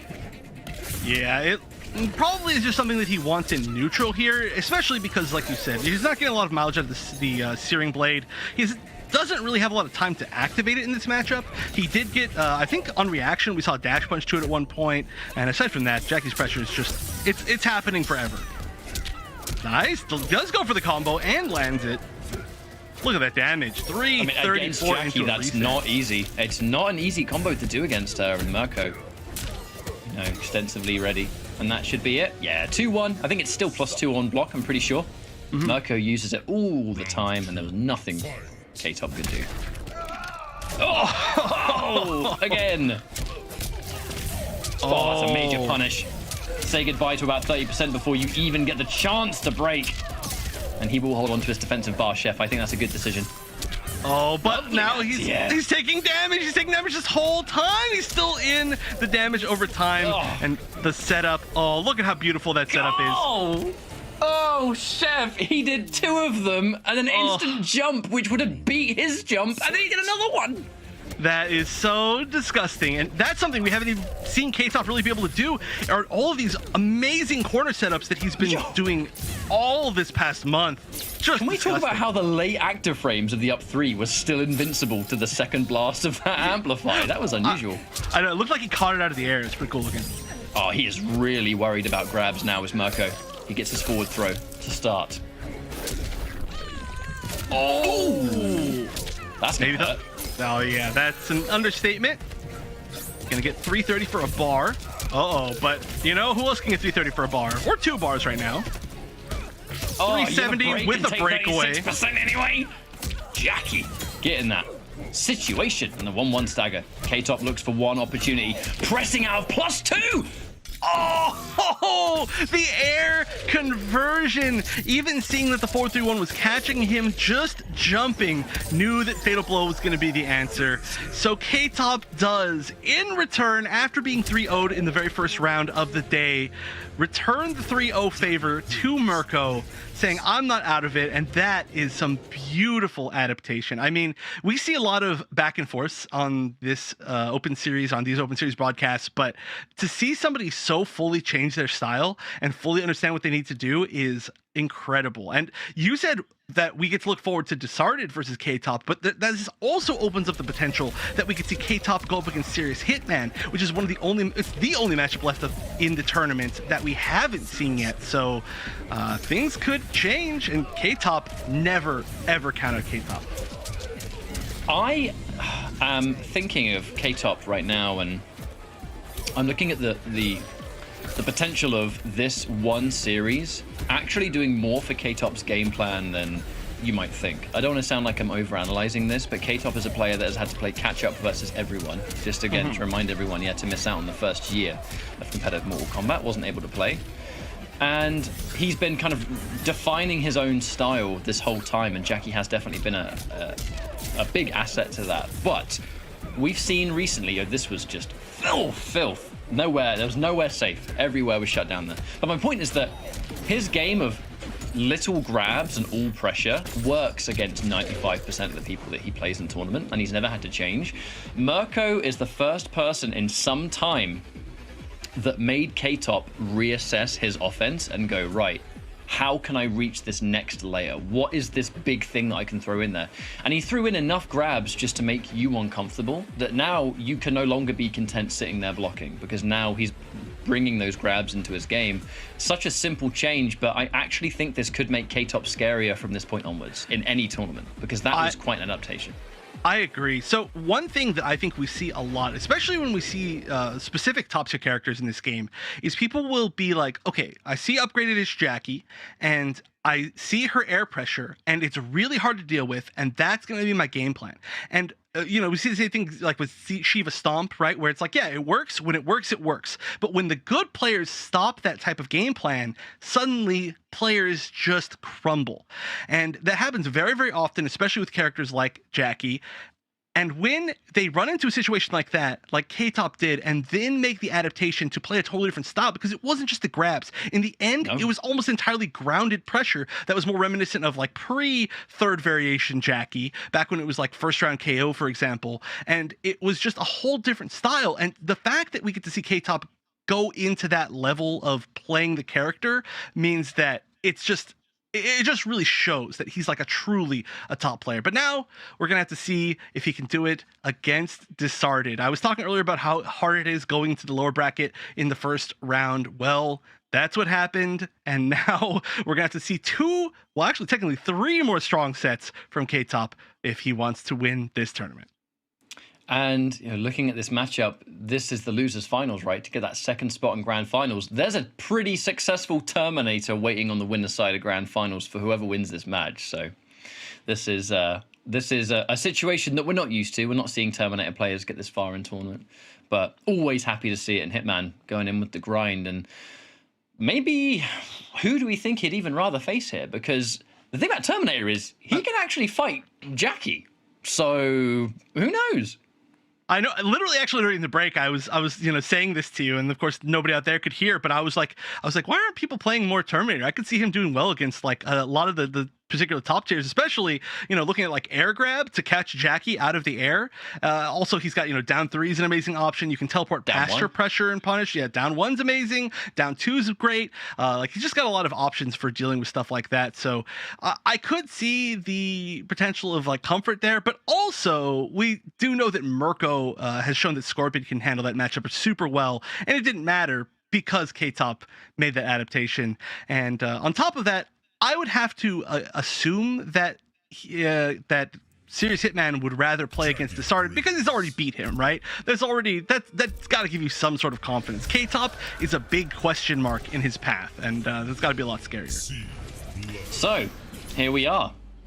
Who's going to be in the top 2? Because there is money in between this. So it's $100 for third and then $150 for second. So there's a little bit in between third and second. And as we now go in, at this point, it's not really about the money. It's about wanting to win a tournament, because everyone here is capable of doing it and has done it in the past. And I think, like I said, it's always very much, I think, a game of just having pride in your results. And no one wants to leave just shy. Oh, but we start. Ooh, hang on a minute. Yeah, big drop. His execution today, Chef, has not been all there, which is rare to see. It is. I mean, when you play a character, like, basically he's been playing the same character since Shang Tsung's release, right? With essentially all the same moves. So he is just 100% on that execution. But, some days are just off days, and there are a million reasons why it can be, but it's just unfortunate when you see it. Whoa, went for the super kick. I didn't even realize. Goro on a moon. Big shout out there to Foxy. The less we talk about that, the better, to be honest. Agreed. That was where I was going to end it. What has Foxy begun? Anyway, as we now start the tech into the down 1. I was half expecting that down 1 to be a fatal blow, but to be honest, I think Decided was expecting it too. And he gets the back 3. Doesn't even need to use the fatal blow to get the job done.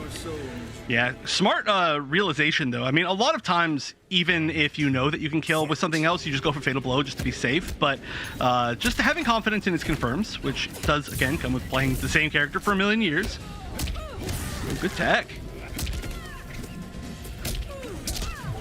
Oh, empty jump low. And we're going to see the side switch.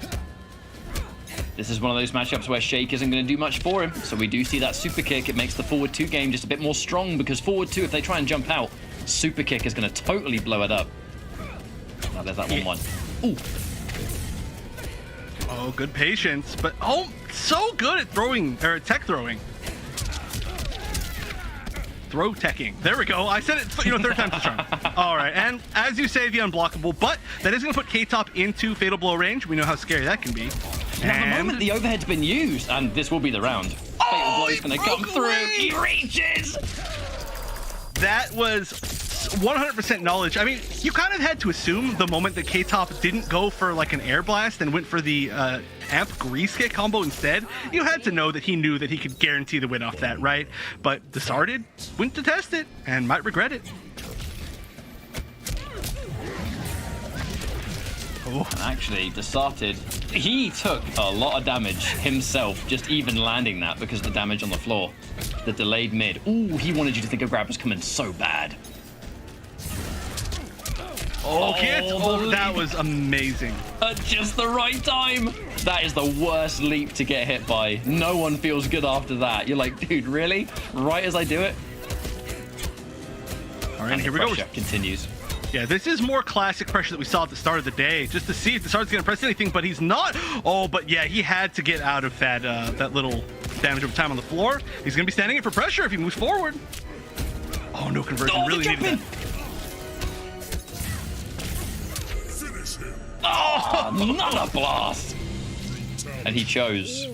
Every time a Jackie does that, they are choosing to do the dash punch early to get the brutal. That is, I want to finish you in style. Yeah, well, luckily one of the easiest brutals to combo into, but it's always a good one, and it's very quick, which is really nice.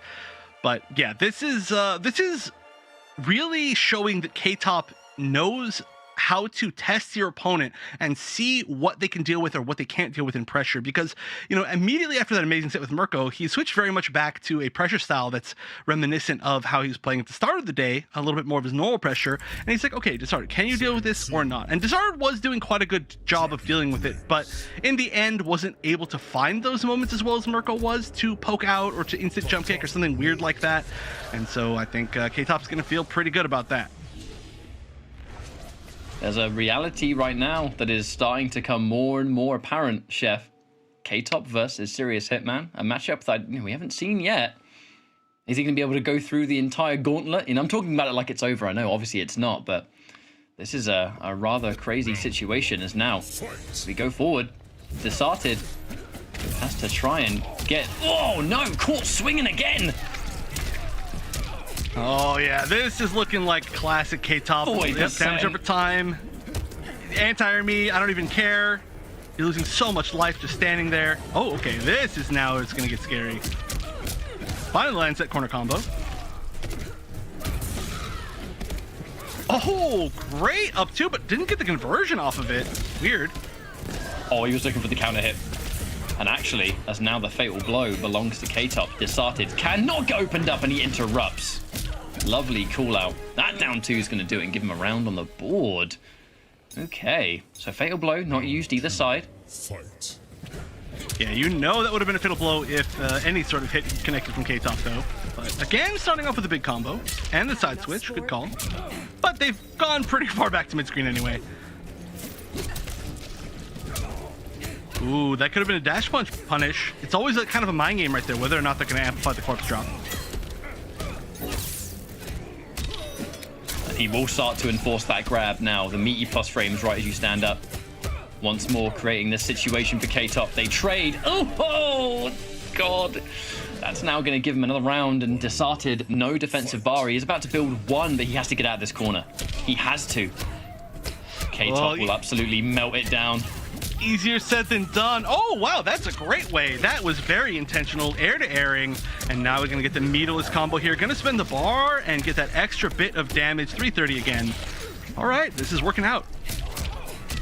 Oh, great conversion. Wow, I can't believe you could land the full jab string off of that. The jump back just to create distance. Oh, he takes a lot of free damage even by doing that string on its own. The grabs are starting to come through also. Plus frames, meaty. Staggers into more. Desarted.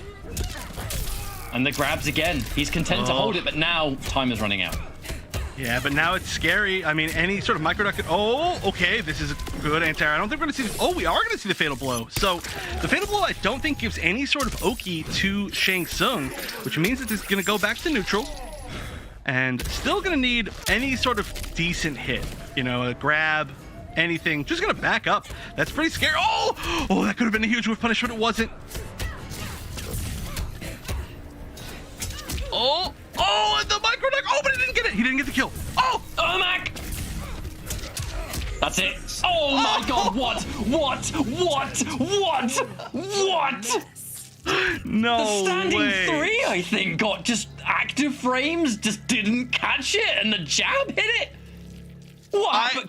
Replay person, please record that. We need to see it back. We need to see what happened there. What? I guess that's the power of Jackie 112 is all that I can say. That was a heartbreaker because that really should have been the win. The micro duck was there. It was perfect. And then we just didn't see the full combo from Desarted. And then we go into that weird scramble at the end where everybody's hitting everybody in weird ways. And then the weird active frames on 112, which it is truly one of the best strings in the entire game. But all together, it just added up all those little things into a very sad story for Desarted. And that's going to be super hard to come back from. I mean, surely the active frames of that string had to be like 1 million. At least, just to... That is a situation you do not expect that string to win, you know? And that really is all it comes down to. I was as shocked as anyone else, but we have to forget about it because we're going into this next matchup, what could be the final game here between K-Top and Desarted. Desarted, hopefully, is not going to be too bothered by it, but it looks like we're already starting to go clean. And the delayed super kick. Yo, we have K9 in here. Oh, wow, went for 3 air blasts in a row rather than getting the combo. That might have been a little bit of a mistake, or it might have just been a little cool setup. Regardless, that damage adds up extremely quick. Oh, nope. Wow. Okay, so K-Off just did a dash punch, saw that it whipped, and then started pressing buttons. That's definitely a Jackie player for you. Oh, nice. Short hop. Oh, we've seen this before, Chef. We have seen this before. And just the raw jump in. There's nothing scarier than getting hit with a dash punch in the corner. That's it. Yeah, 100% guaranteed right there. But yeah, there's nothing scarier than getting hit by a dash punch in the corner by K-Top, because immediately your life bar starts melting. Oh, that had to have been a mistake, I think. Probably tried to get the air blast right there, but to the really far jumping too. This is just looking so one-sided as we continue. The amount of damage Decide is taking. Oh, and he gets opened up again. Half-life already gone. Oh, just catching him over and over again. That's the crushing blow. And this is going to be ground damage, almost guaranteed. Oh, wow, didn't go for it. Didn't need to go for it. One of the most one-sided rounds. I almost feel like that was a flawless. That was pretty close, but maybe not quite. Regardless, the 3-0 again. So after being knocked into the lower bracket, round 1, again, I'm going to repeat this.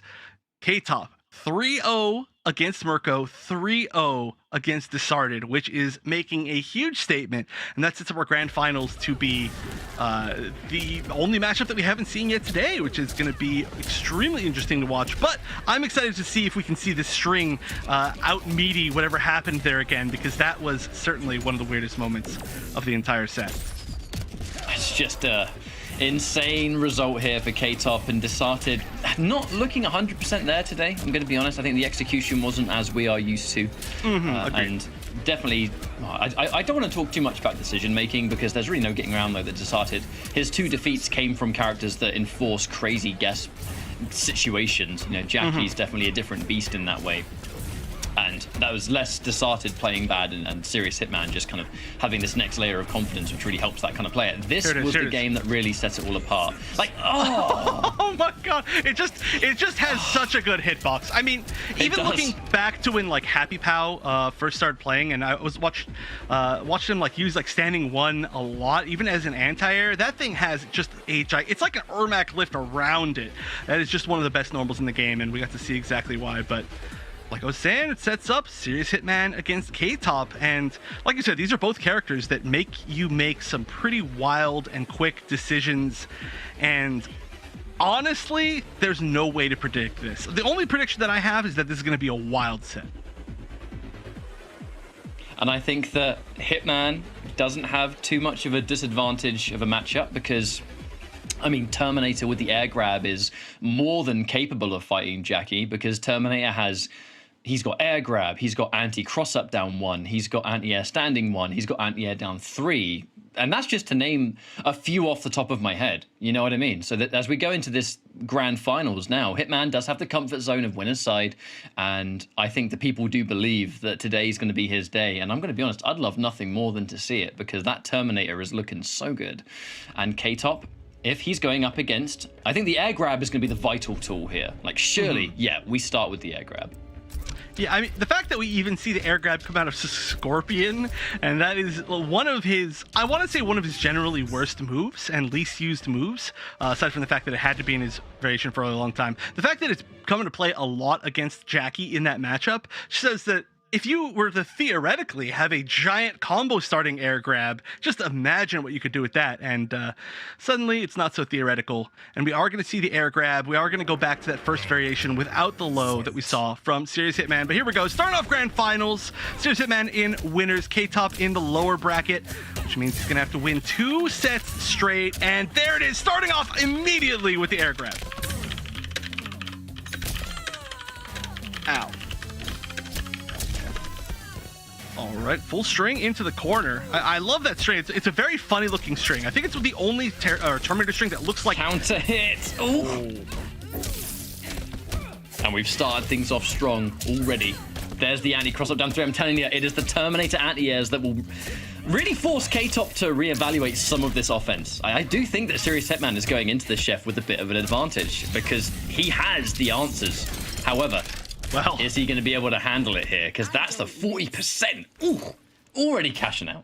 Yeah, super cool combo. Uses the late hitting dash punch in the corner off of standing 4-4. Very, very cool conceptually. But okay, the other big thing here though is that Terminator is a relatively low damage character, and there is nobody in the entire game, in my opinion, that plays Jackie and gets 100% of their damage and setup potential as much as K-Top. So every single risk that you take with Terminator, you know that you are risking that was like a 5-second round. That was like literally like a 10-second round. What just happened? I mean, to be honest with you, Chef, I think that was just a game of momentum. K-Top has just come from 3-0 into 3-0, and his hands are nice and warm. You know, he's good to go, and he's going into grand finals probably feeling really good. Hitman needs to kind of spend these first games getting that information on how he needs to approach this matchup with K-Top, and that being a one-sided game one, I don't really think means anything. I think that first game is just going to be a situation where Hitman can go, okay, this is what I'm dealing with. Now let's go, you know?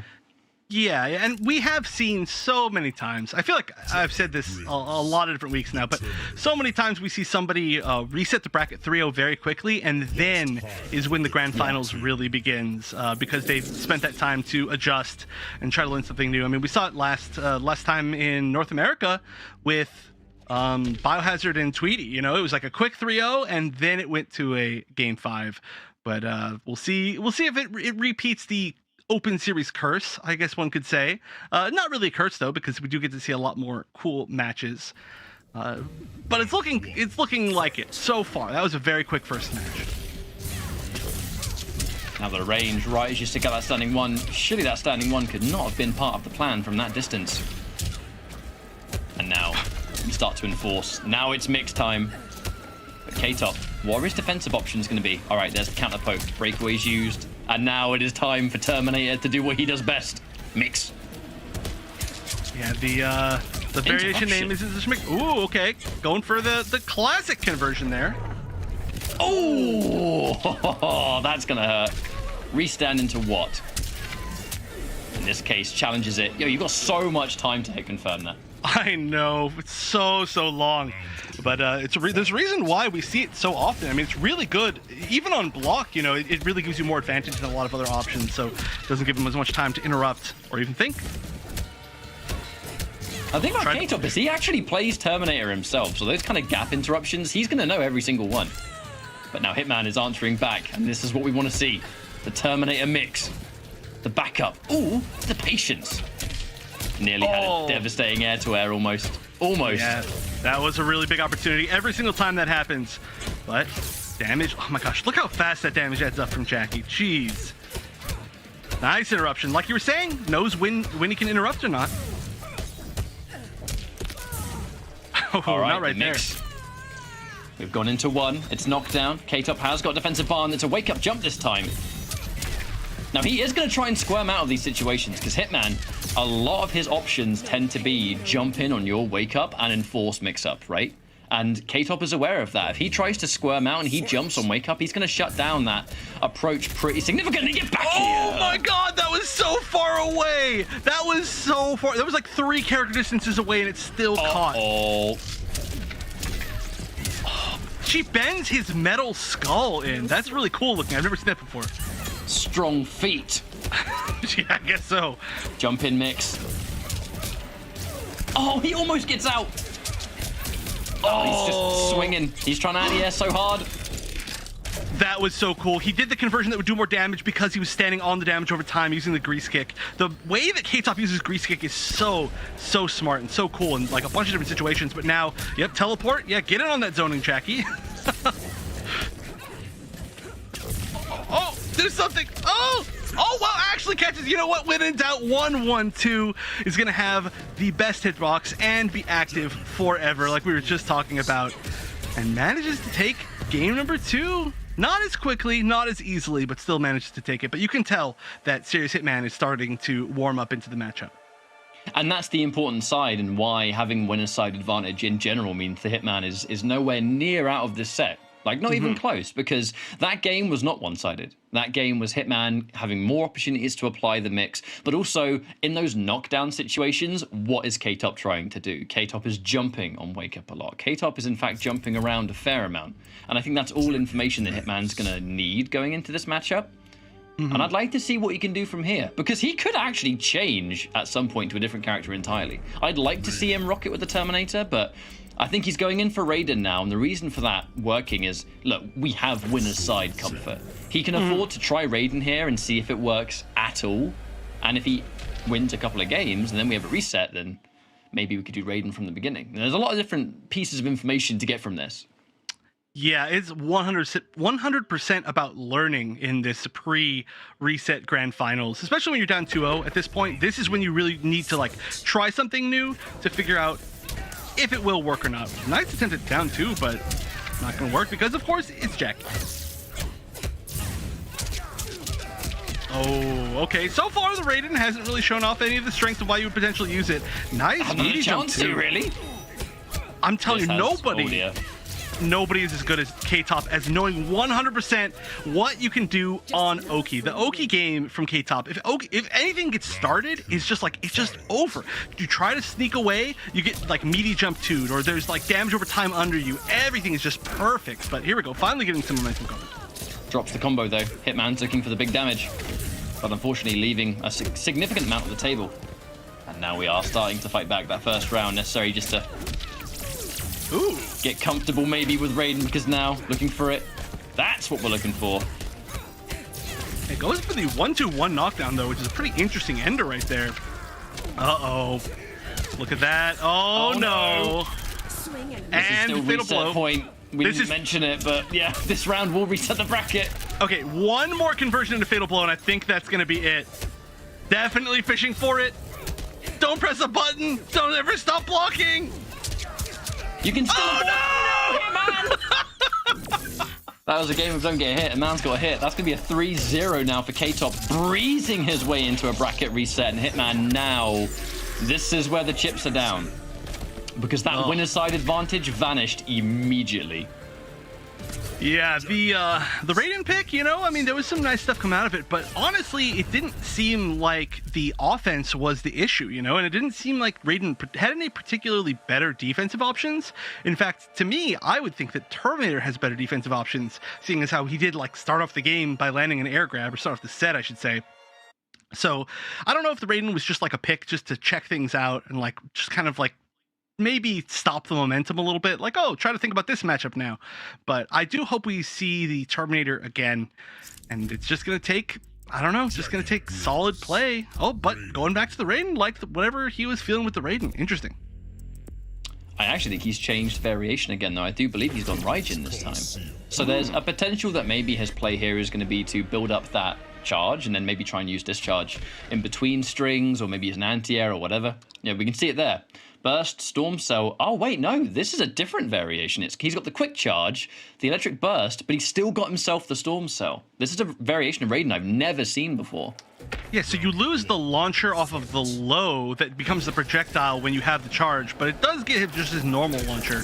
I mean, this seems pretty optimal. It makes sense to me, but I've never seen it, which is weird. Yo! Okay, Storm in neutral. Cell from range. Whatever works. Uh-oh. We're punished on Wake Up. 3, 3, 4. And a side switch. Always. Oh. The damage adds up so quickly, and just not blocking on Wake Up. And this is going to be one more solid hit away again. Oh, that's it. For sure. Oh, no, wait. Didn't take very much off of that. I feel like he could have done like 4-3-1 into Grease Kick, and that would have been enough damage. It does do quite a bit of damage by itself, but was confident that the damage over time on the ground would prevent any sort of cool wins. So K-Top, for the first time, technically up in the set. Ow. Big crushing blow.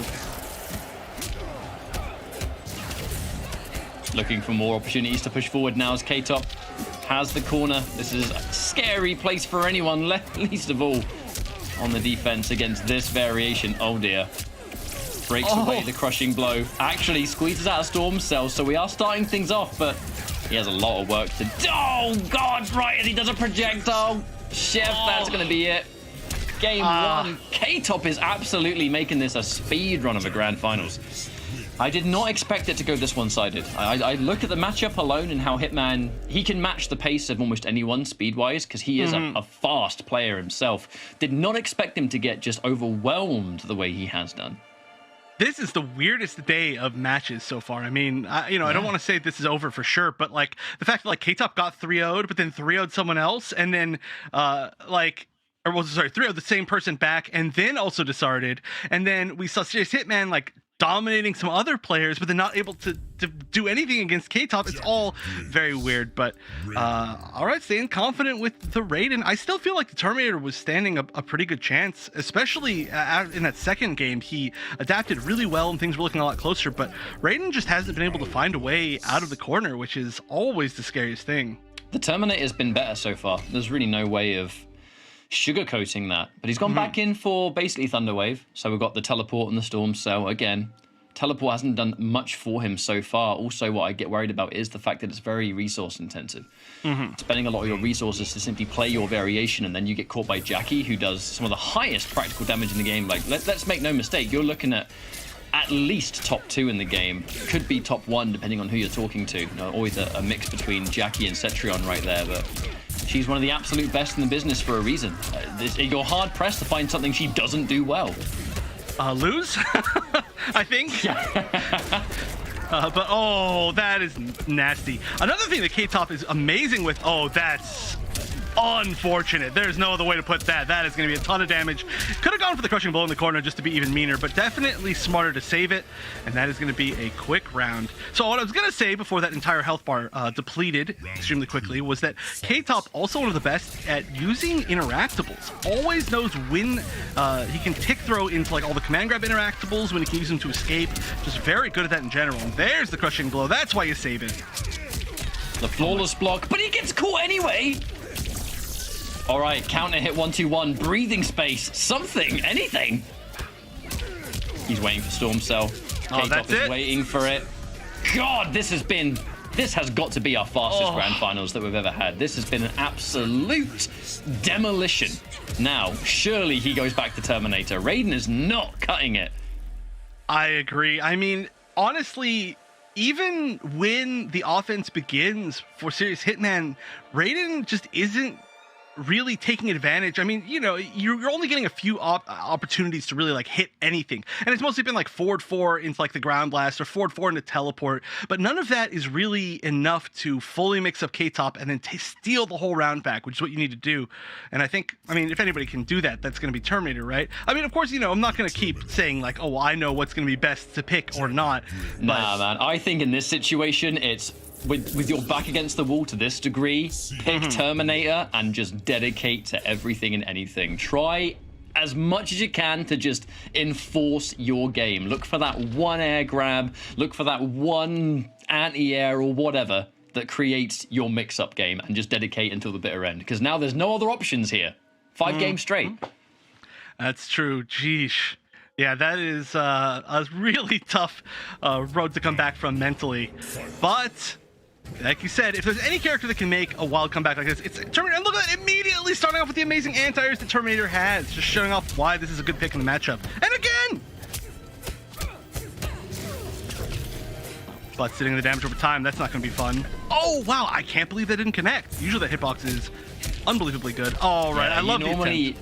You have to slightly delay the air grab after jump kick, basically, to get it nice and consistent. The jump kick being respected here. A lot of meter being spent here from Serious Hitman.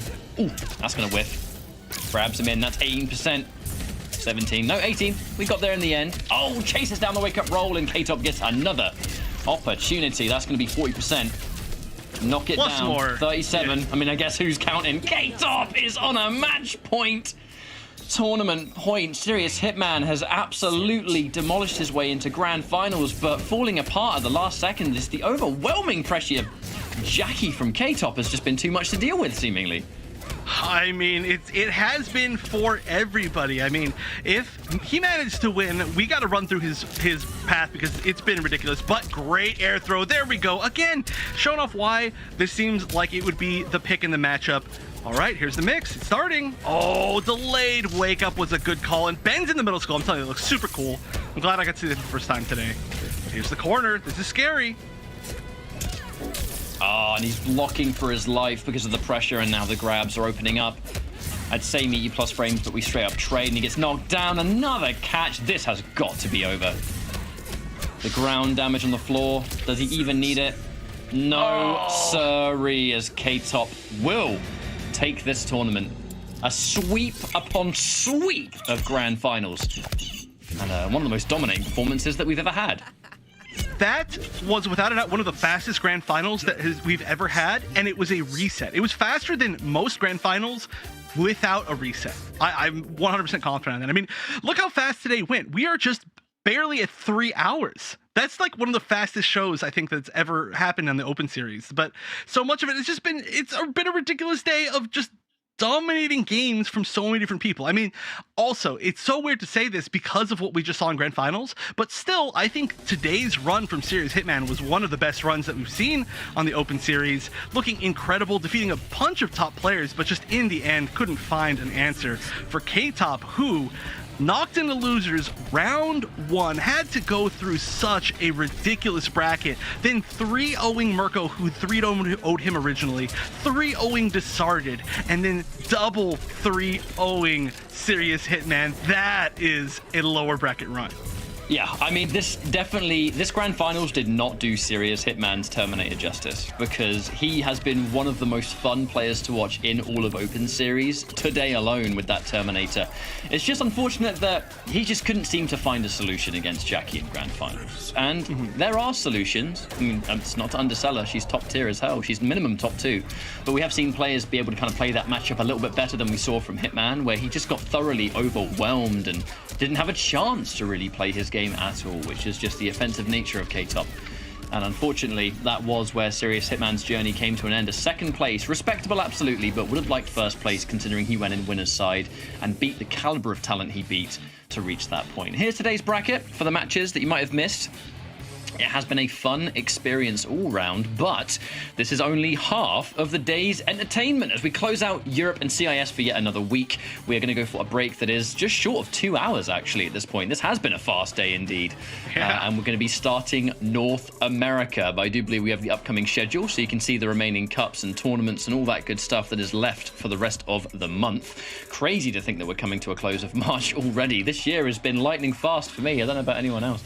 But if you want to play and compete, it is compete.playstation.com, the one and only link that you need to play in competitive MK11. Yeah, I mean, MK11 and then, of course, all the other games that we're going to be looking at here. You know, there are still a few March Invitationals left. I mean, this is the one that we're watching right here today. Of course, there's still the North American bracket later, like we were saying, at 2 p.m. Pacific time, which is just about 2 hours, a little under 2 hours from now. But then next week is the 4th week of March. And then after that, we are going to have the monthly finals, of course, because there's never enough Mortal Kombat in a month. But then also on the 30th, you can watch the Blaze Blue Cross Tag Battle monthly finals. On the 29th is Under Night In Birth and Soul Calibur 6 on the 31st. Tons and tons of fighting game action coming out here in the Open Series. That's all we have time for the first half of the day. Like I said, it's about an hour, 50 minutes or so. We'll be back with North American action, where we start a brand new top 8 with 8 new players, and we'll find out who's going to be the latest champion of the North American week, I suppose. On that note, we will take an extended break. See you in a bit, where the Open Series will return. See ya.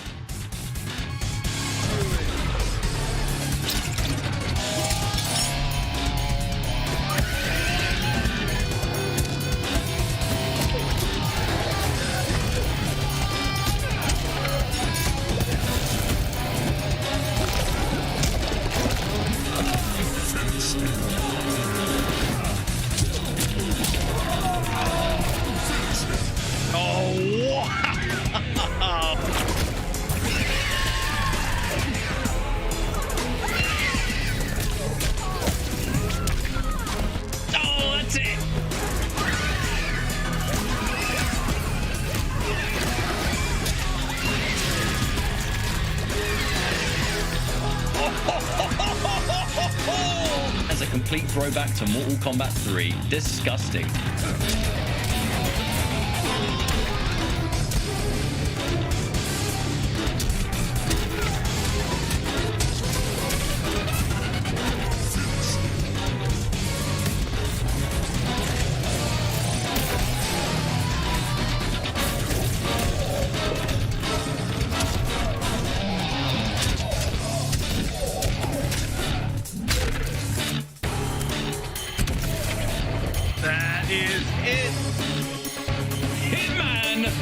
take out Mirko in winners.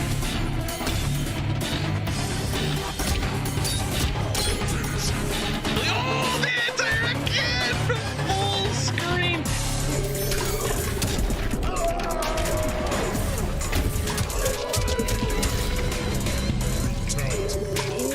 What a mess.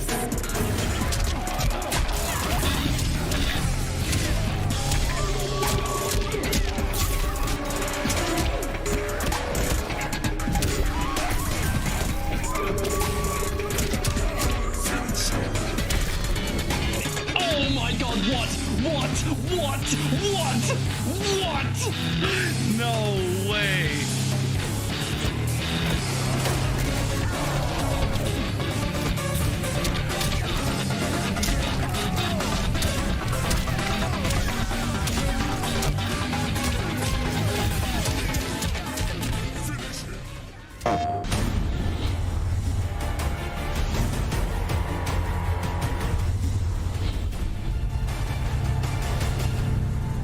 PlayStation. You can't hold me down. Yeah, how you let me know? You won't beat that out of call. Looks like bling.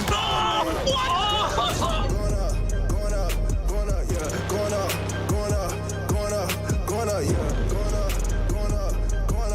Going up, yeah. No way! No jokes, no gimmicks, just combat.